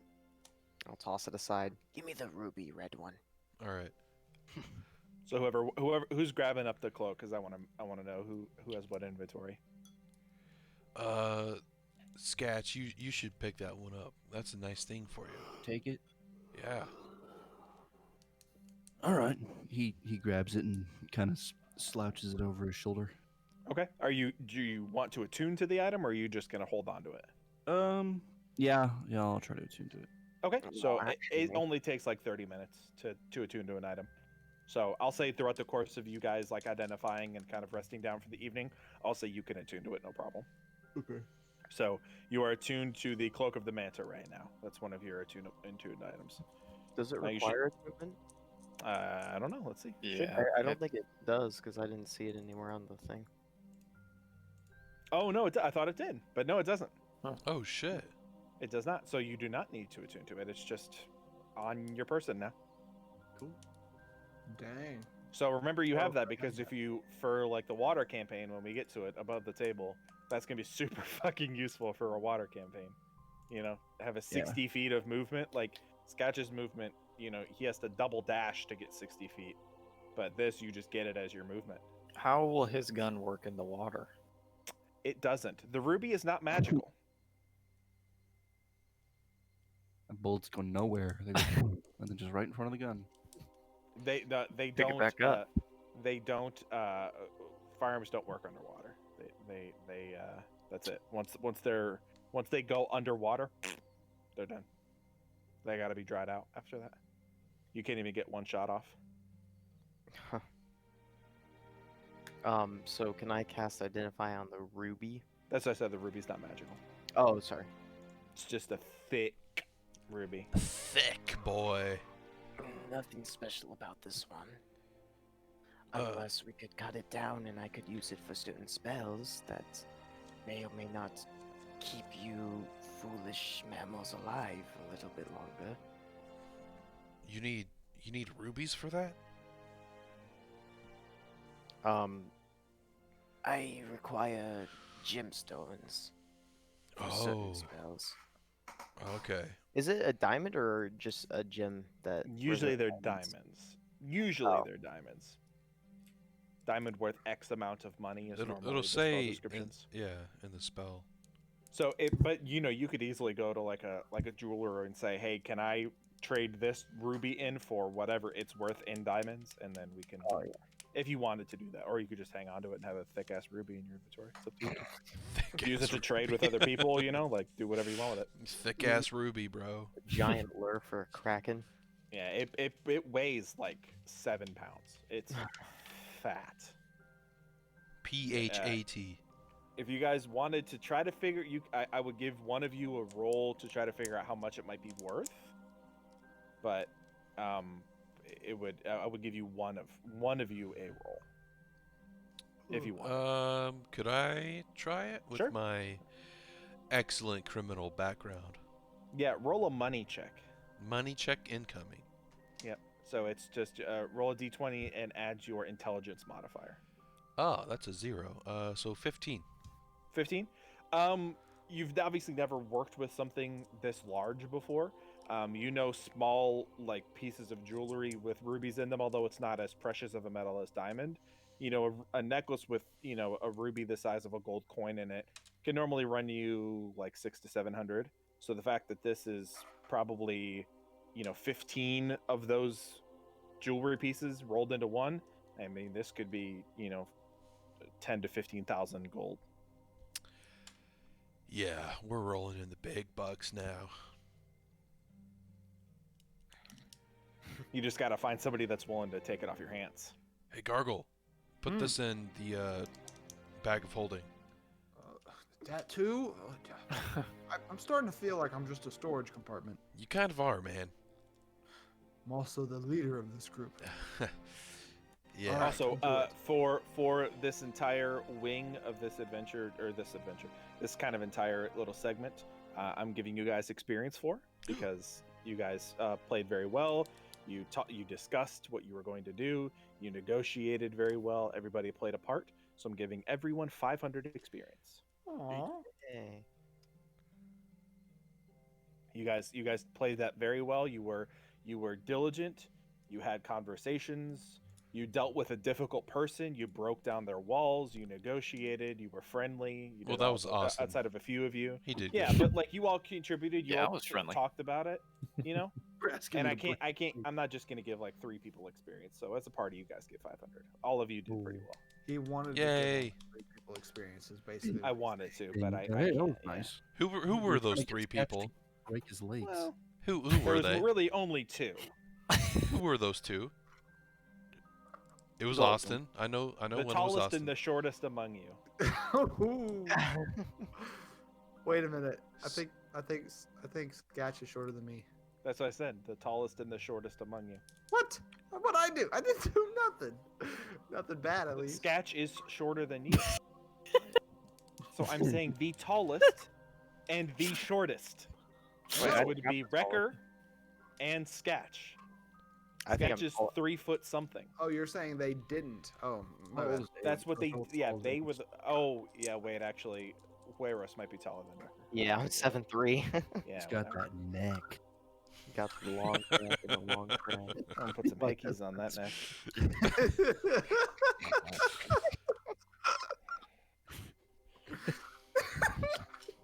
Got that thick neck. He's a thick boy. Alrighty. right now- Anything you guys want to do before you bed off? I know Wrecker has the captain's table. You guys can kind of split. There are 8 beds total in the under level that you're able to take advantage of if you'd like to. I want to double. I'm just gonna go around the top of the ship, double check that there's no ropes that people could climb up, just in case. Okay. You're able to pull the pulley up all the way.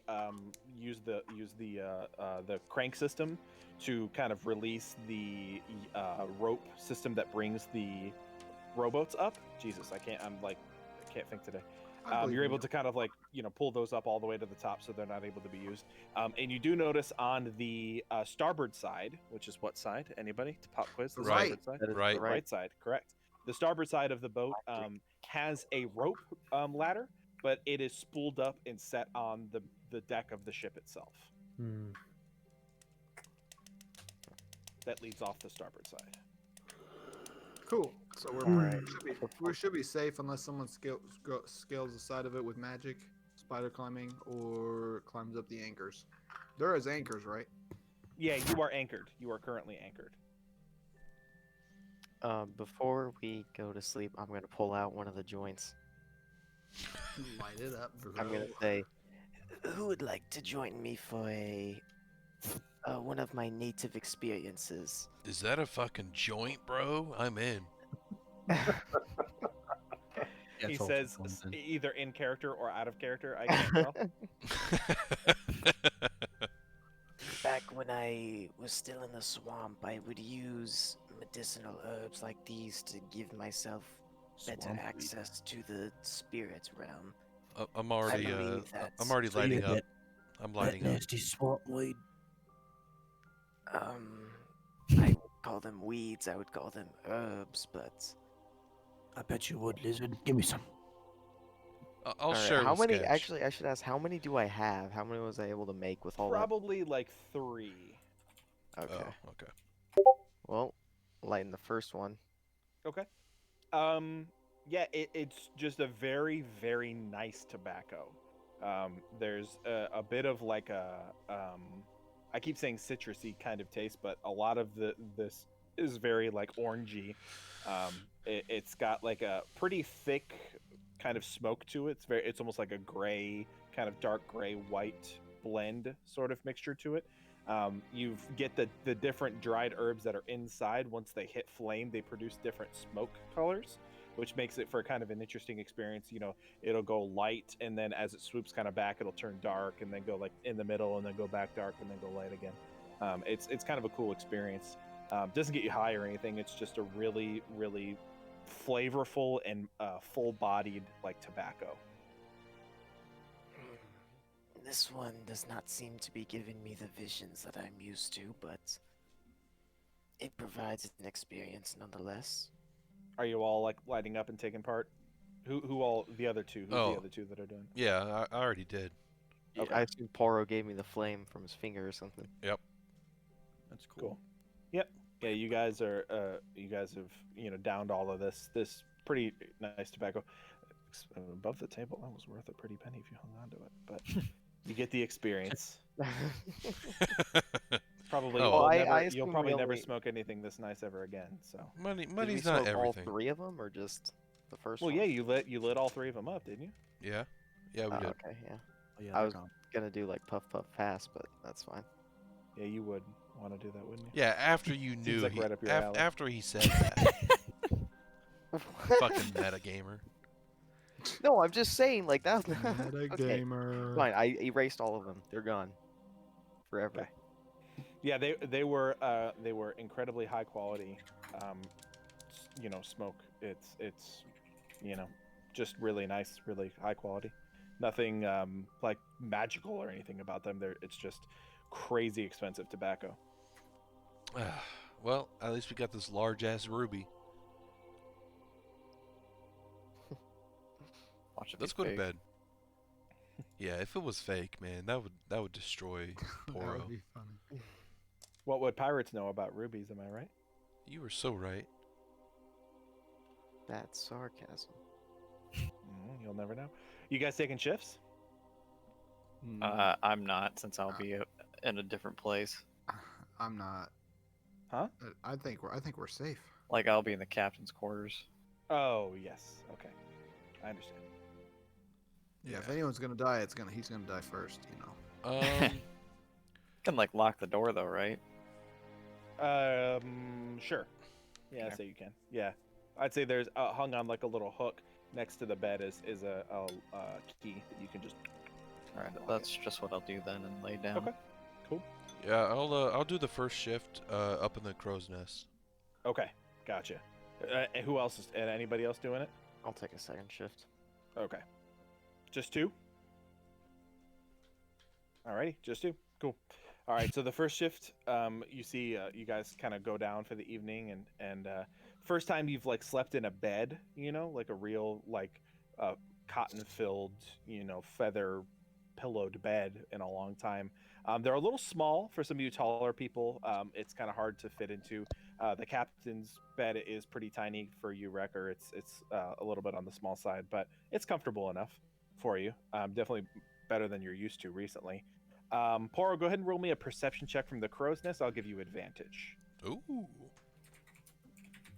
Well, that's a good thing you gave me that. Actually, I'm going to take it away. Oh shit. I'm just kidding. That would be scumbagy. And super meta game. 11. 11? Okay. Jeez. You see from the crow's nest off, I mean, probably a good, maybe anywhere between a quarter mile to a half mile away. You see some like movement, like break the surface of the water and then come back down. It's like moving the surface tension of the water up, but it's not breaking the surface. You know, like if you've seen like a swimmer come out of the water where the surface tension is still kind of attached to them, but they don't break the surface fully. That's kind of what's happening here, where it's coming shit. up and like pushing the surface tension up, and then it's just coming back down. Oh shit. How far away was that? Probably about a half mile off the coast in open water.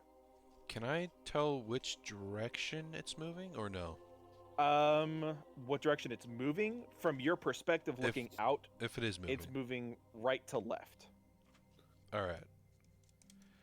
But in terms of like cardinally where that is, you would need to roll a survival check to figure out where you are. Yeah, Poro would not know at all, so. Right, I figured. All right. It kind of moves across the water. Do you just kind of watch it as it moves across the water? Yeah. Okay. You see it's the part of it that's kind of breaking the water is almost doing it in waves. It's moving incredibly slowly across the water. You see it pushes up and then kind of comes back down, and this entire time you're seeing this like massive, like amorphous black just entity almost break the surface and then come back down. Roll me one more perception check from the crow's nest with advantage again. Ooh.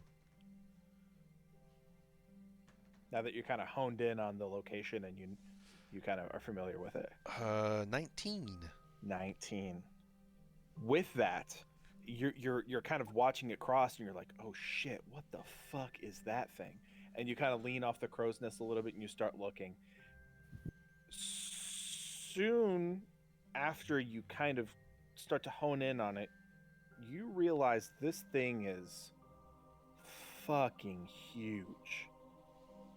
You take a moment to kind of grasp the scale of it, and right as that's about to happen, you see fully breaking the surface of the water a massive shell.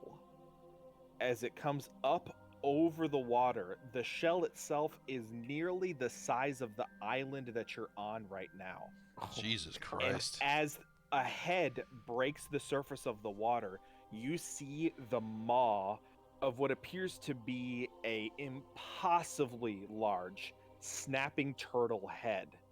And the only reason you're able to recognize it's a snapping turtle because it has a giant whale in its maw. And for perspective, the whale inside of its maw is like a sardine compared to the size of this creature.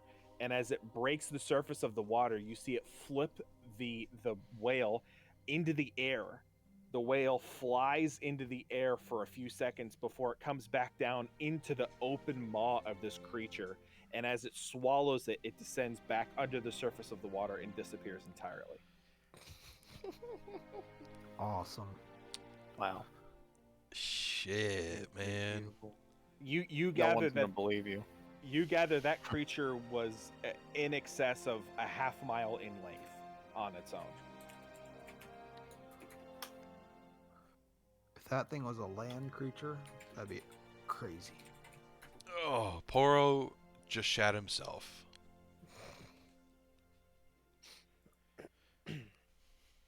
You kind of spend the rest of your shift just like frantically searching for it again, trying to get a piece of it again. If you'd like to, you can roll a nature check. Do I need proficiency? Because if so, I don't have it. Oh, you don't? No. It's okay, intelligence. I'll let you roll one, but the DC will be higher if you'd like to. Okay. Oh shit, 18, man. I'm rolling good. Oh, 18. Just based on your understanding of this creature and what it looked like, you can gather it was probably about that big, if not even bigger. Holy shit. Awesome. I think this is Pat trying to tell us, do not take the boat out into the ocean. It is what it is. That's one of his safeguards. Uh-huh. It just is what it is. Hey, these creatures exist in the world regardless of you know, whether or not you're interacting with it or not, you know. Yeah, but they're more present right now. Sure. Because let's face it, the water campaign's not ready. Says who? Says that turtle. Fair enough. Maybe you're not ready for the water campaign, but the water fair, campaign too. is certainly ready for you. Man, It we has would been get ready with open arms and fucked. open maw for a very long time. The water Yeah, campaign that's- has nearly been written. in its that's a entirety. big old dragon turtle right there. Shit. All right, metagame. What? That's not Poro. That's me. That's one strike. I'm not gonna That use is- that. yeah, that's a strike. No, hey, it happened the same with Ben. Ben said the creature out loud, metagaming, and I made him take a hit of the bomb. So I'm gonna strike you for that because you did exactly what Ben did. He's got to bank all the 100% strike. strikes at the next BWA. Yeah, don't be metagaming in my lobby, boy. I'm gonna whip you something nasty. I'm You not wanna- metagaming. You wanna? It's gonna make you wanna- chug the bomb. Metagaming You is when wanna- you use it to your advantage. You want to feel that? You want to feel that creature's, you know, jaw wrapped around Poro. I can make that happen. No problem. Just imagine the size of the dick of that thing. It will give. You keep talking like that. He's gonna make sure you get the hot snakes. Anyway, so we're gonna move on. Next watch is Hueros, right? Yes. Okay. Do you guys exchange anything on your kind of cross between shifts? Poro's just shaking in his boots. Yeah, you see as Poro comes down off of the ladder from the crow's nest, he's like actually visibly shaking, and he's got like this 1,000-yard stare. And you kind of like try to address him at first, and he like doesn't even pay attention to you. Cold. Very cold. Yeah, I was gonna say, he must be cold outside. All right, climb up there. Okay. You climb up top. Roll me a perception check. Fuck. That is 9 plus 17. Okay. Off in the distance, you see what appear to be some kind of dolphin-like creatures kind of splashing through the water. They appear to be moving in some kind of like a formation. You see a large, like a kind of a bird of paradise, kind of fly over your head from the island and just kind of make its rounds.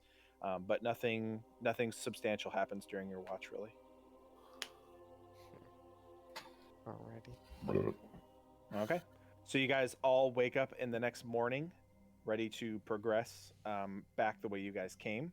We'll play for another 30 minutes and then we'll call it. So, what do you guys want to do? Everybody's well rested. If you had exhaustion, your exhaustion goes down by 1. So if you were at 1, it's to 0. If you're at 2, it's now at 1. Okay. You are fully rested. Spell slots return. Your health is back to full. Everything is back the way it was. What would you like to do? What would the Swampy Six like to do? After breakfast, I would like to be still kind of shaking my booties. Hey, maybe we should get off this boat, you know. But it's so comfy. I got to sleep in a bed. Yeah. That's the last time I got to sleep in a bed alone. Yeah, it's real great. Real great stuff. I'm just sick of this boat right now, you know. I'm sick of you being sick of this boat. Okay. I'm gonna go up top deck and just give a quick look around. Okay, roll me a perception check. That's a 19. I think I have. Do I have a +1? Yep. That's a dirty 20. Okay. You can kind of see the sun, which is now, it would be rising from your side as you're. No, I'm sorry. It would be rising from the opposite side of the island as you're looking out. You kind of turn around from the crow's nest and see, the very kind of orangish yellow sun kind of creep across the water. You can see as the waves move, it kind of breaks the yellow and gold kind of streaks on the water apart a little bit as it navigates around. You hear, the birds chirping and a lot of the just natural wildlife in this area kind of are waking up for the morning. You look out to your east towards the water where you saw the creature, and it's pretty calm surf. Nothing, that's not very high winds. It's just a very relaxing kind of morning. Nothing really substantial happening. I'll stay up there until the party is ready to leave. Okay.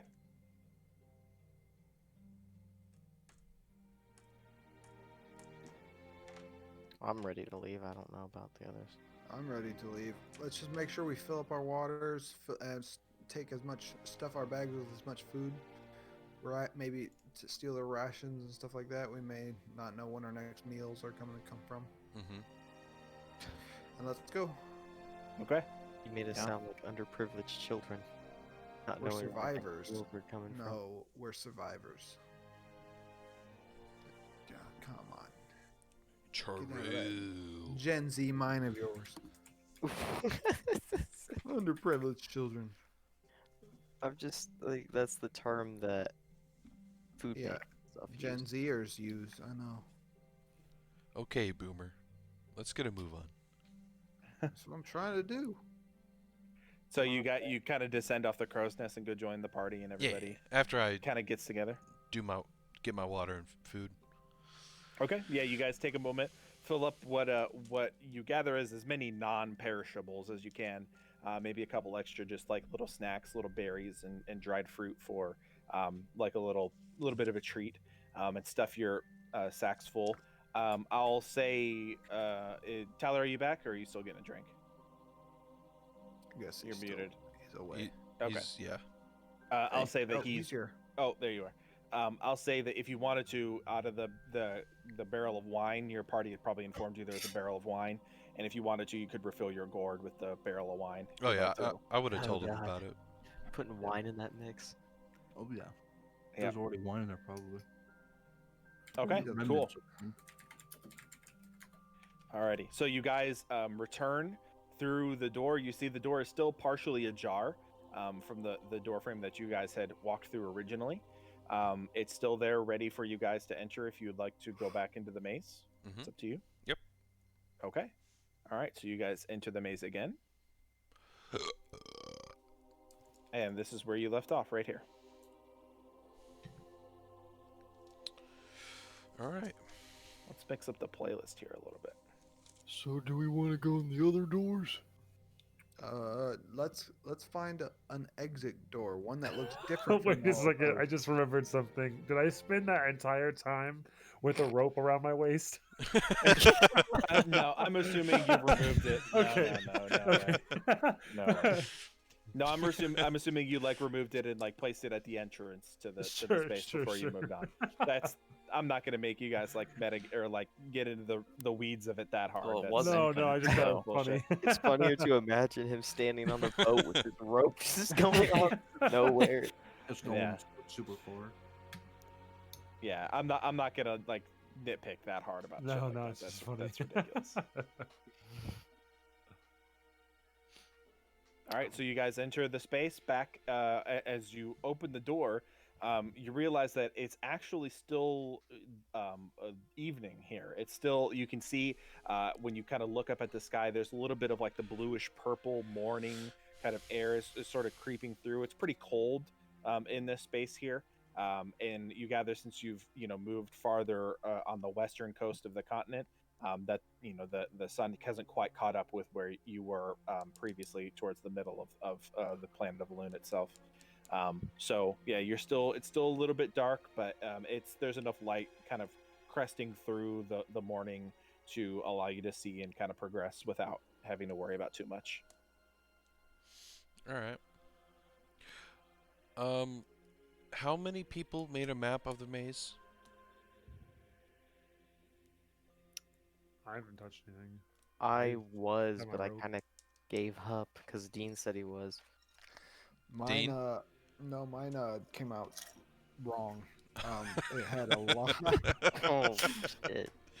Well, so there was a lot of things where it was I like I drew drew a flat wrong. wall. Turns out there was actually a door, so it's like, oh, I had to try to draw a door in this line of mine, and I couldn't. Well, Basically, I looked at it the other day and I was like, what the heck is this? Like I can't even tell where things are, so I threw it away. What Well, about you, it Spencer? sounds like the true leader of the Swampy Six is going to come through today. Weird. Wow, flex, you but did all okay. this just to set yourself up? Yes, I did, Ben. Yes, I did. All right, where's the exit? I can actually just post it. Let me send it on Discord. While you guys were talking, Sketch wandered off by himself. Doing what? No, I'm kidding. That would suck. Hoping the problem child just doesn't come back. So right now we are on the bottom left of that little door there. Just a preface, the music is gonna get like really intense here, but then it's gonna come back down and relax. I can't find a playlist where it's just the Pillars of Eternity soundtrack, where it's just like the walking and the town music and Just stuff. chill stuff. So yeah, we have to listen to the title theme before it like dives back down into like the relaxing stuff. So just bear with it. You should try to Continue. find something from Pathfinder, Kingmaker. Yeah, That's I've good dug stuff. around a little bit of that, and I haven't settled on a good playlist to kind of figure all that out. But I think Alright. the Witcher's got some good stuff too. yeah, I cycle through Witcher stuff as well. Oh, sure. Some of the combat music is Witcher as well. So Or go ahead, any continue Elder with your stuff. Scrolls. Well, All now right. you're in PoE. I want to hear some Oblivion soundtrack. You did. I played that earlier. That was the music that we started with was. What about some Morrowind? It was Morrowind. It was Oblivion, Skyrim, and Morrowind all blended into one. I guess What that's about why I Skyrim? Continue. Okay. So the bottom left is where we are right now. The little square is a door. So if you look, you can see all the little squares. Those are doors. Oh, do we go in the other 4 doors? We can if you want. The lines that are not going anywhere, those are passages we haven't been through, and the lines that are just straight across, that is a dead end, like at the right, on the right Yeah. side, just straight across. Those are dead ends. Well, let's go to the exit. Which one's the exit? What? One of the doors. The exit of the maze. Yeah, you know. Just go to the exit of the maze, forehead. Yeah. Come on, you fearless leader.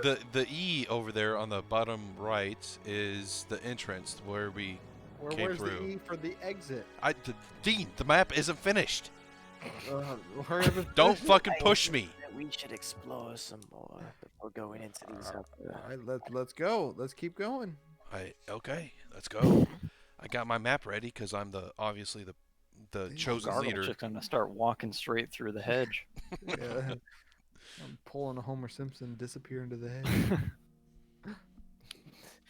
Last time that happened, it was involuntary. Sketch got sucked up into it. Yeah, Record Sketch figure out the deserved it, puzzle. All right, lead us on, Mister. Hey, you're leader. Okay, Hey, you're the leader now. I'm the leader now. All right, follow me. All right, where are we going? Do you guys want to go to another door or try to find? I'm up for that. Just go to another door No, no. Yeah, or let's that first door. or explore Had the two maze. shiny balls in the sky. Never seen it before. You mean sun? Yeah, Two whatever. suns? Whatever they're called. Yeah. Of course, Wrecker wouldn't know what a fucking sun is. Shit. All right. Let's explore the maze a little bit more. Fill it out. All right. So I'm gonna go straight from the door, left, Okay, one second. right, left, right.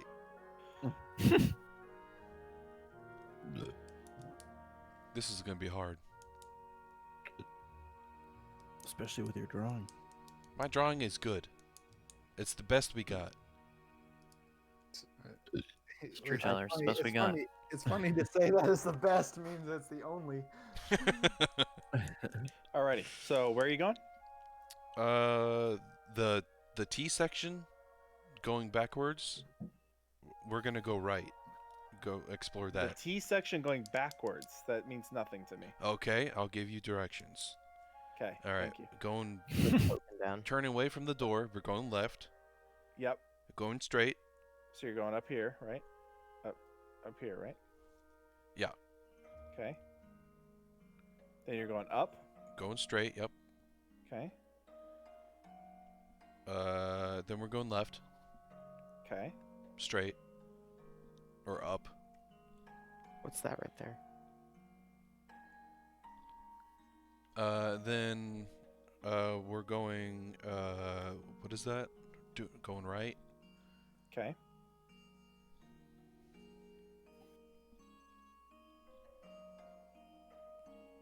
God, this is so hard to follow when.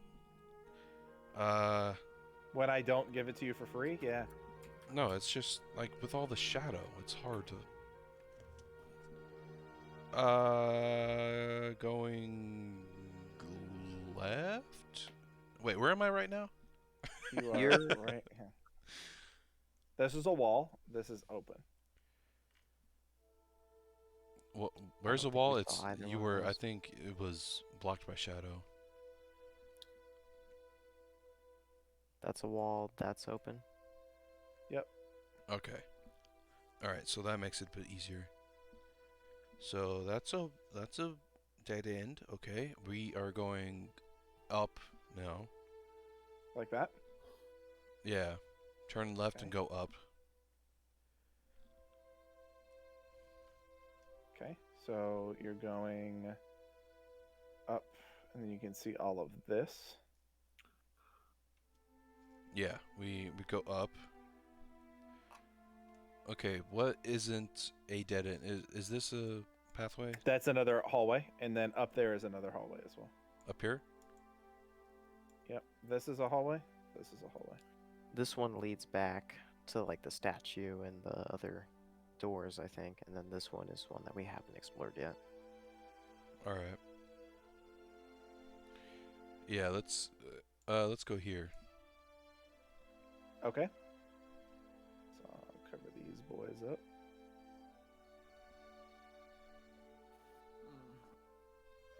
gonna be a Right. straight shot. Oh.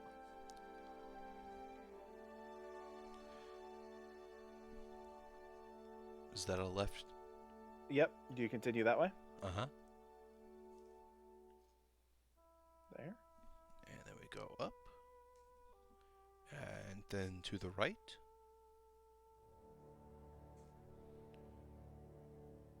It's an S. We keep going. Yeah, it's one of those fancy S's from middle school.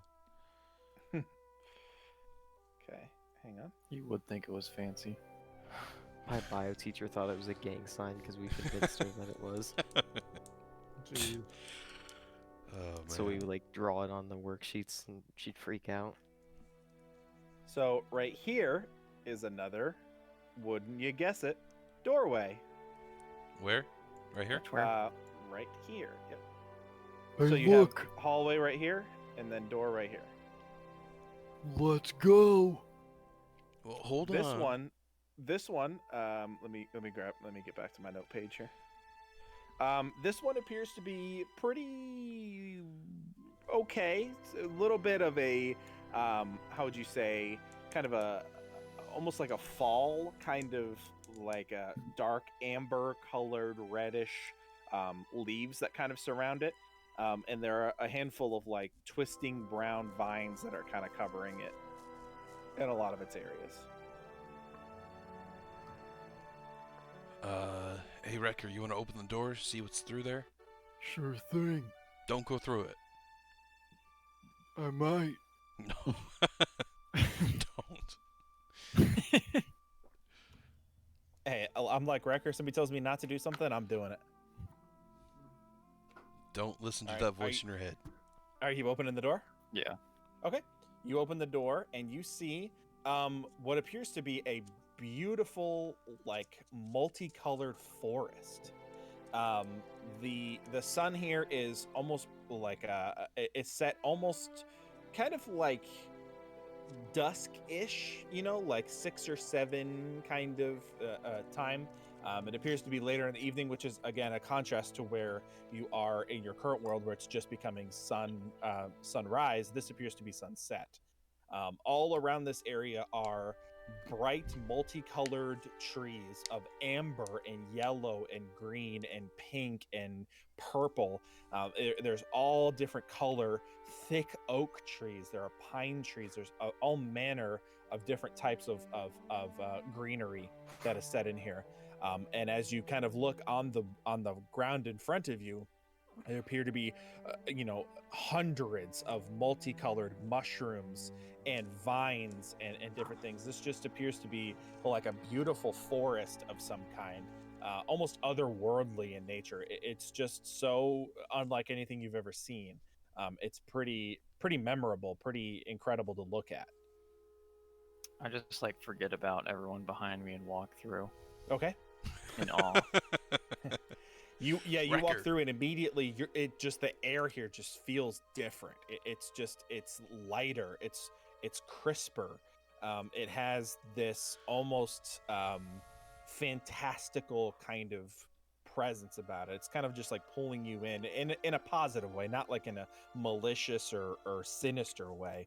It's just a very like, oh wow, this is like really, it's like walking outside on a beautiful fall day, 70 degrees, and just, it's very, very pleasant. Can I grab him by the back of his shorts? Sure, if you allow it, Wrecker. Well, I'm just walking straight in. Yeah, do you You can catch try. him when he walks in? Yeah. Yeah, I'm gonna grab him and be like, "Hey, come Okay. on, pay attention." So do I have to roll for that? Are you allowing him to grab a hold of you? Are you like trying to stop him, or are you just kind of grabbing and letting him go if he keeps walking? I'm grabbing him, trying to like stop him from walking to let him Okay. know that, to get him And- to focus. You're not letting him do that, Wrecker? You're gonna try to push forward and ignore In him? response, I'll just pick Gargle up and take him with me. Okay, that I know Dean is not gonna want to do. So why don't you guys do contested strength checks then to try to like fight each other from? So just D20, add your strength, and if you're proficient in strength, you can add your proficiency as well. You can be proficient in strength. Yep, I am. Are you? What does that mean? Because Well, strength. you can be proficient in like strength, like so. If you're proficient in strength, it means that you add your strength modifier to your attack rolls and stuff like that. If you're, and then you can be proficient in like specific things like athletics and acrobatics, which I guess for this instance it would actually, I would let either of you roll athletics or acrobatics in this instance to be more specific. It's not necessarily, that's a bad job of me, slap on the wrist DM. It's not really a strength check. It's more of a athletics or acrobatics check to try to get out. Okay, well, I got my number. I'll be better on that. Okay. I got mine. I rolled 17. I also rolled a 17. Okay. Yeah. So you guys, you see in this moment, Gargoyle reached out and kind of grabbed the back pant leg of Wrecker, and like stops him for a moment. And then Wrecker like spins around in response and goes to like pick up Gargoyle, but like Gargoyle kind of ducks out of the way and like pushes his hands aside. And you're kind of at the stalemate where, you're not really sure what to do yet. Wrecker, focus. We're not going in there. We're just Sketch, looking to push us in. Push us in. Sketch? What? They're talking to you. Push us in, Sketch. Oh. Talking to me. Yeah. I'm not doing that. He said no. Come on. Wrecker, you gotta focus. No, we gotta go in. We got 20 other doors, Wrecker. We got good stuff from that last door. Did we? Yeah. Yeah? Okay, well, good food. We're on a job. We have to finish the job, and then we can go explore the doors. Yeah. We can come back. The job can wait. No, it can't. These doors had something to do with the job. I mean, they're here for a reason. That's true. They'll be here after the job. I mean, how do you know? How don't you? I mean, I don't know. Exactly. I do. Let's go. Wrecker, as you're kind of moving, you're kind of like having this conversation. Behind you, you're hearing what appears to be like the sounds of some kind of wildlife in the background. And as you're kind of having this conversation, you turn around and you see like these small, almost like fly kind of like creatures, but they're hard to see from this distance. They're kind of flying through the air, going right to left. And you see from this distance, again, it's very hard to see them. They're incredibly small. But one stops and seems to like turn in your direction.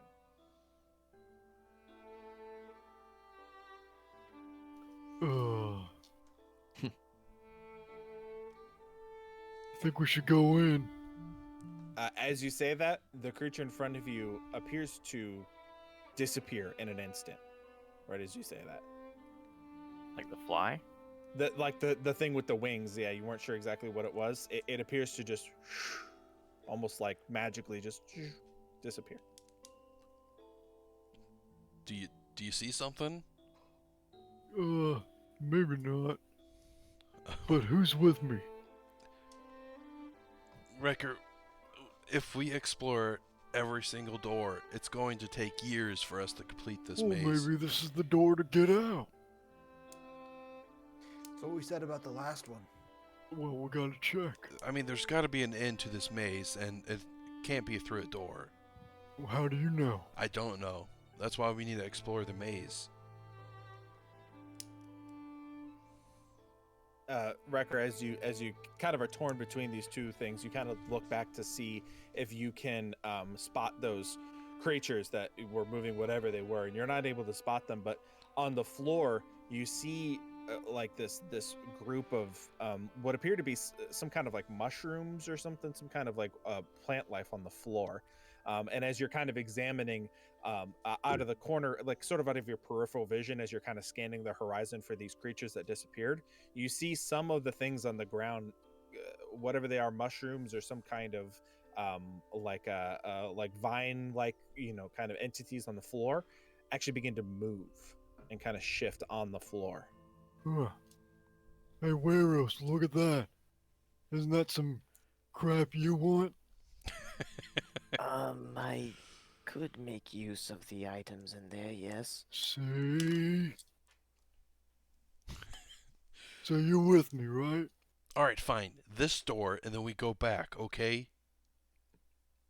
Let's explore it for a little bit. We could just take a quick look around. I mean, the mushrooms are right there. Yeah, and they look like they're moving too. Maybe they'll make someone move. Just Yeah. feed it to them. Maybe they'll talk to you too, okay, Wrecker? Maybe they're magical mushrooms. Maybe. Really? Yeah. I'm gonna walk through the door and look around. Okay. Do all of you follow suit? Yeah. Okay. You guys enter into this space.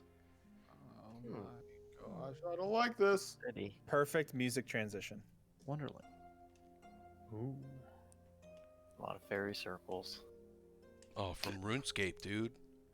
Are we gonna teleport with these? Only I think we're near the gnome village.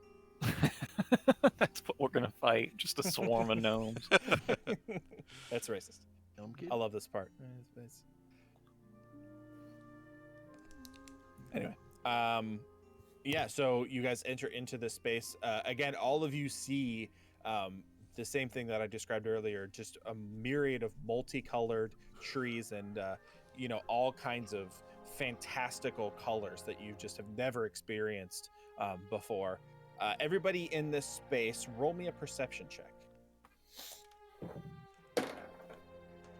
4. 4. natural Yeah. 20. 18. Okay. Natural 15. 1. 12. Okay, so everybody but Dean and Octavius, you guys, as you're kind of examining your surroundings a little bit, Wrecker especially, you see another what appears to be some kind of like grouping of these winged-like creatures that just fly past, maybe 50 feet, moving again right to left. Who rolled a natural 20? That was me. You see these creatures from this distance. Now that you kind of like are trying to look out for what Wrecker saw in the first place, well, with a natural 20, you see that these appear to be like tiny humanoid creatures Oh shit. that are moving through this space. They appear to have wings and are like flying almost in formation, moving right to left across in front of you. What the fuck?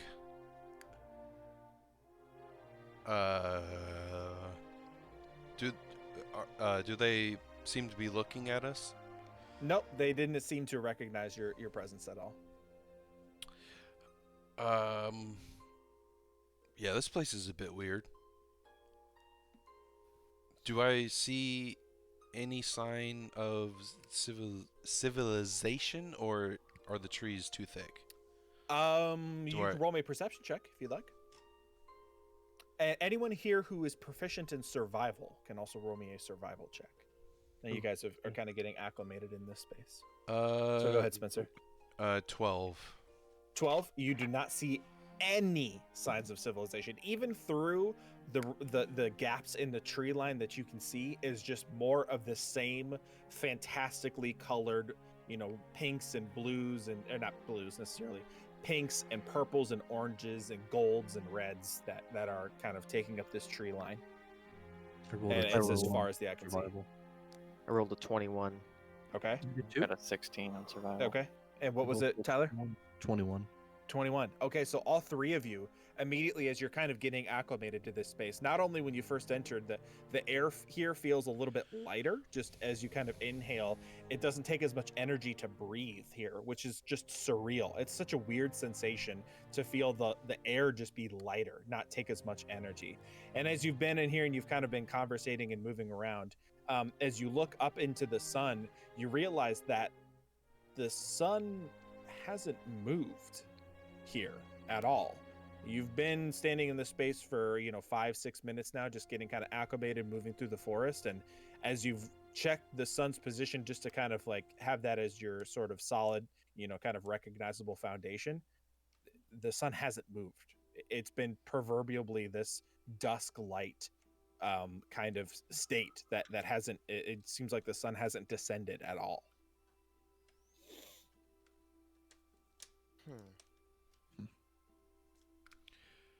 Yo, we in some sort of fucked up world right now. So I said we shouldn't have gone in here. No one listens to me. Well, there's one stubborn person in our group. It's you. It's that big guy over there. But you know what? Let's continue looking around, okay? Let's satisfy his thirst. Okay. You happy yet, Wrecker? I don't know. I want to take a look at the mushrooms. Okay. So you guys can like place yourself wherever you want in here. You have control over your characters, right? I think. Should. Okay. Yeah, there you go. Cool. All right. So yeah, you're kind of walking up to investigate these mushrooms. And as you kneel down, go ahead and roll me. This would be a nature check. Okay. Natural one. Watch it be that. 2 plus 2, so 4. 4. Okay. As you begin to kneel down, you kind of get down on one knee and you're examining like this circle kind of area. Not really sure what any of this is, but being familiar with mushrooms and things like that, you're at least relatively used to kind of what mushrooms look like and how they function and various things like that. So you get down on one knee and you're kind of examining, and you reach your hand out to pluck one of the mushrooms, and it begins to shift, like move briefly. And you're like, well, that's kind of strange. I'm not really sure how to feel about that. But you're like, it's interesting and intriguing. So you go to like try to reach for it again and go pluck it out. And in an instant, a creature explodes out of the ground in front of you where the mushroom was. This tiny 2.5 foot weird bearded looking creature with this massive sickle in one of its hands jumps out of the ground and screams "Ah!" right at your face and lunges for an attack. And that is where we will end today's episode. Oh my god. That was a very good scream. It's a good read. Ree! Oh shit. What the hell is that? That's so weird. Guess we'll get to fight it next time. Nice. Oh man. Good stuff. Why we gotta go back to each door? Oh god, this is gonna take us 3 years to finish this goddamn maze. Really fucking is at this point. Jesus Christ, man. I got the clip to work where I got chopped up Oh, tiny great. bits. Yeah, Tyler, you gotta check this out. This is funny. Well, thank you guys for playing. It was fun. Yeah, that was Thank you for DMing. yeah. A lot of Very fun. good. Green is hot! Green is hot! I just thank you, Somebody Wrecker, already for got like the having the balls to helicopter. go into Fucking these kid. Oh, places Jesus. that I prepared for you guys. He's trying to. Oh god! I didn't know how the parachute really functioned. I mean, I think can't Steven saw control you. it that well at the beginning, Green is hot! and so I kind of like I was trying to like juke him. And didn't even get to touch the ground that match. That's pretty great. You should have watched the kill cam. It didn't record the kill cam. Oh.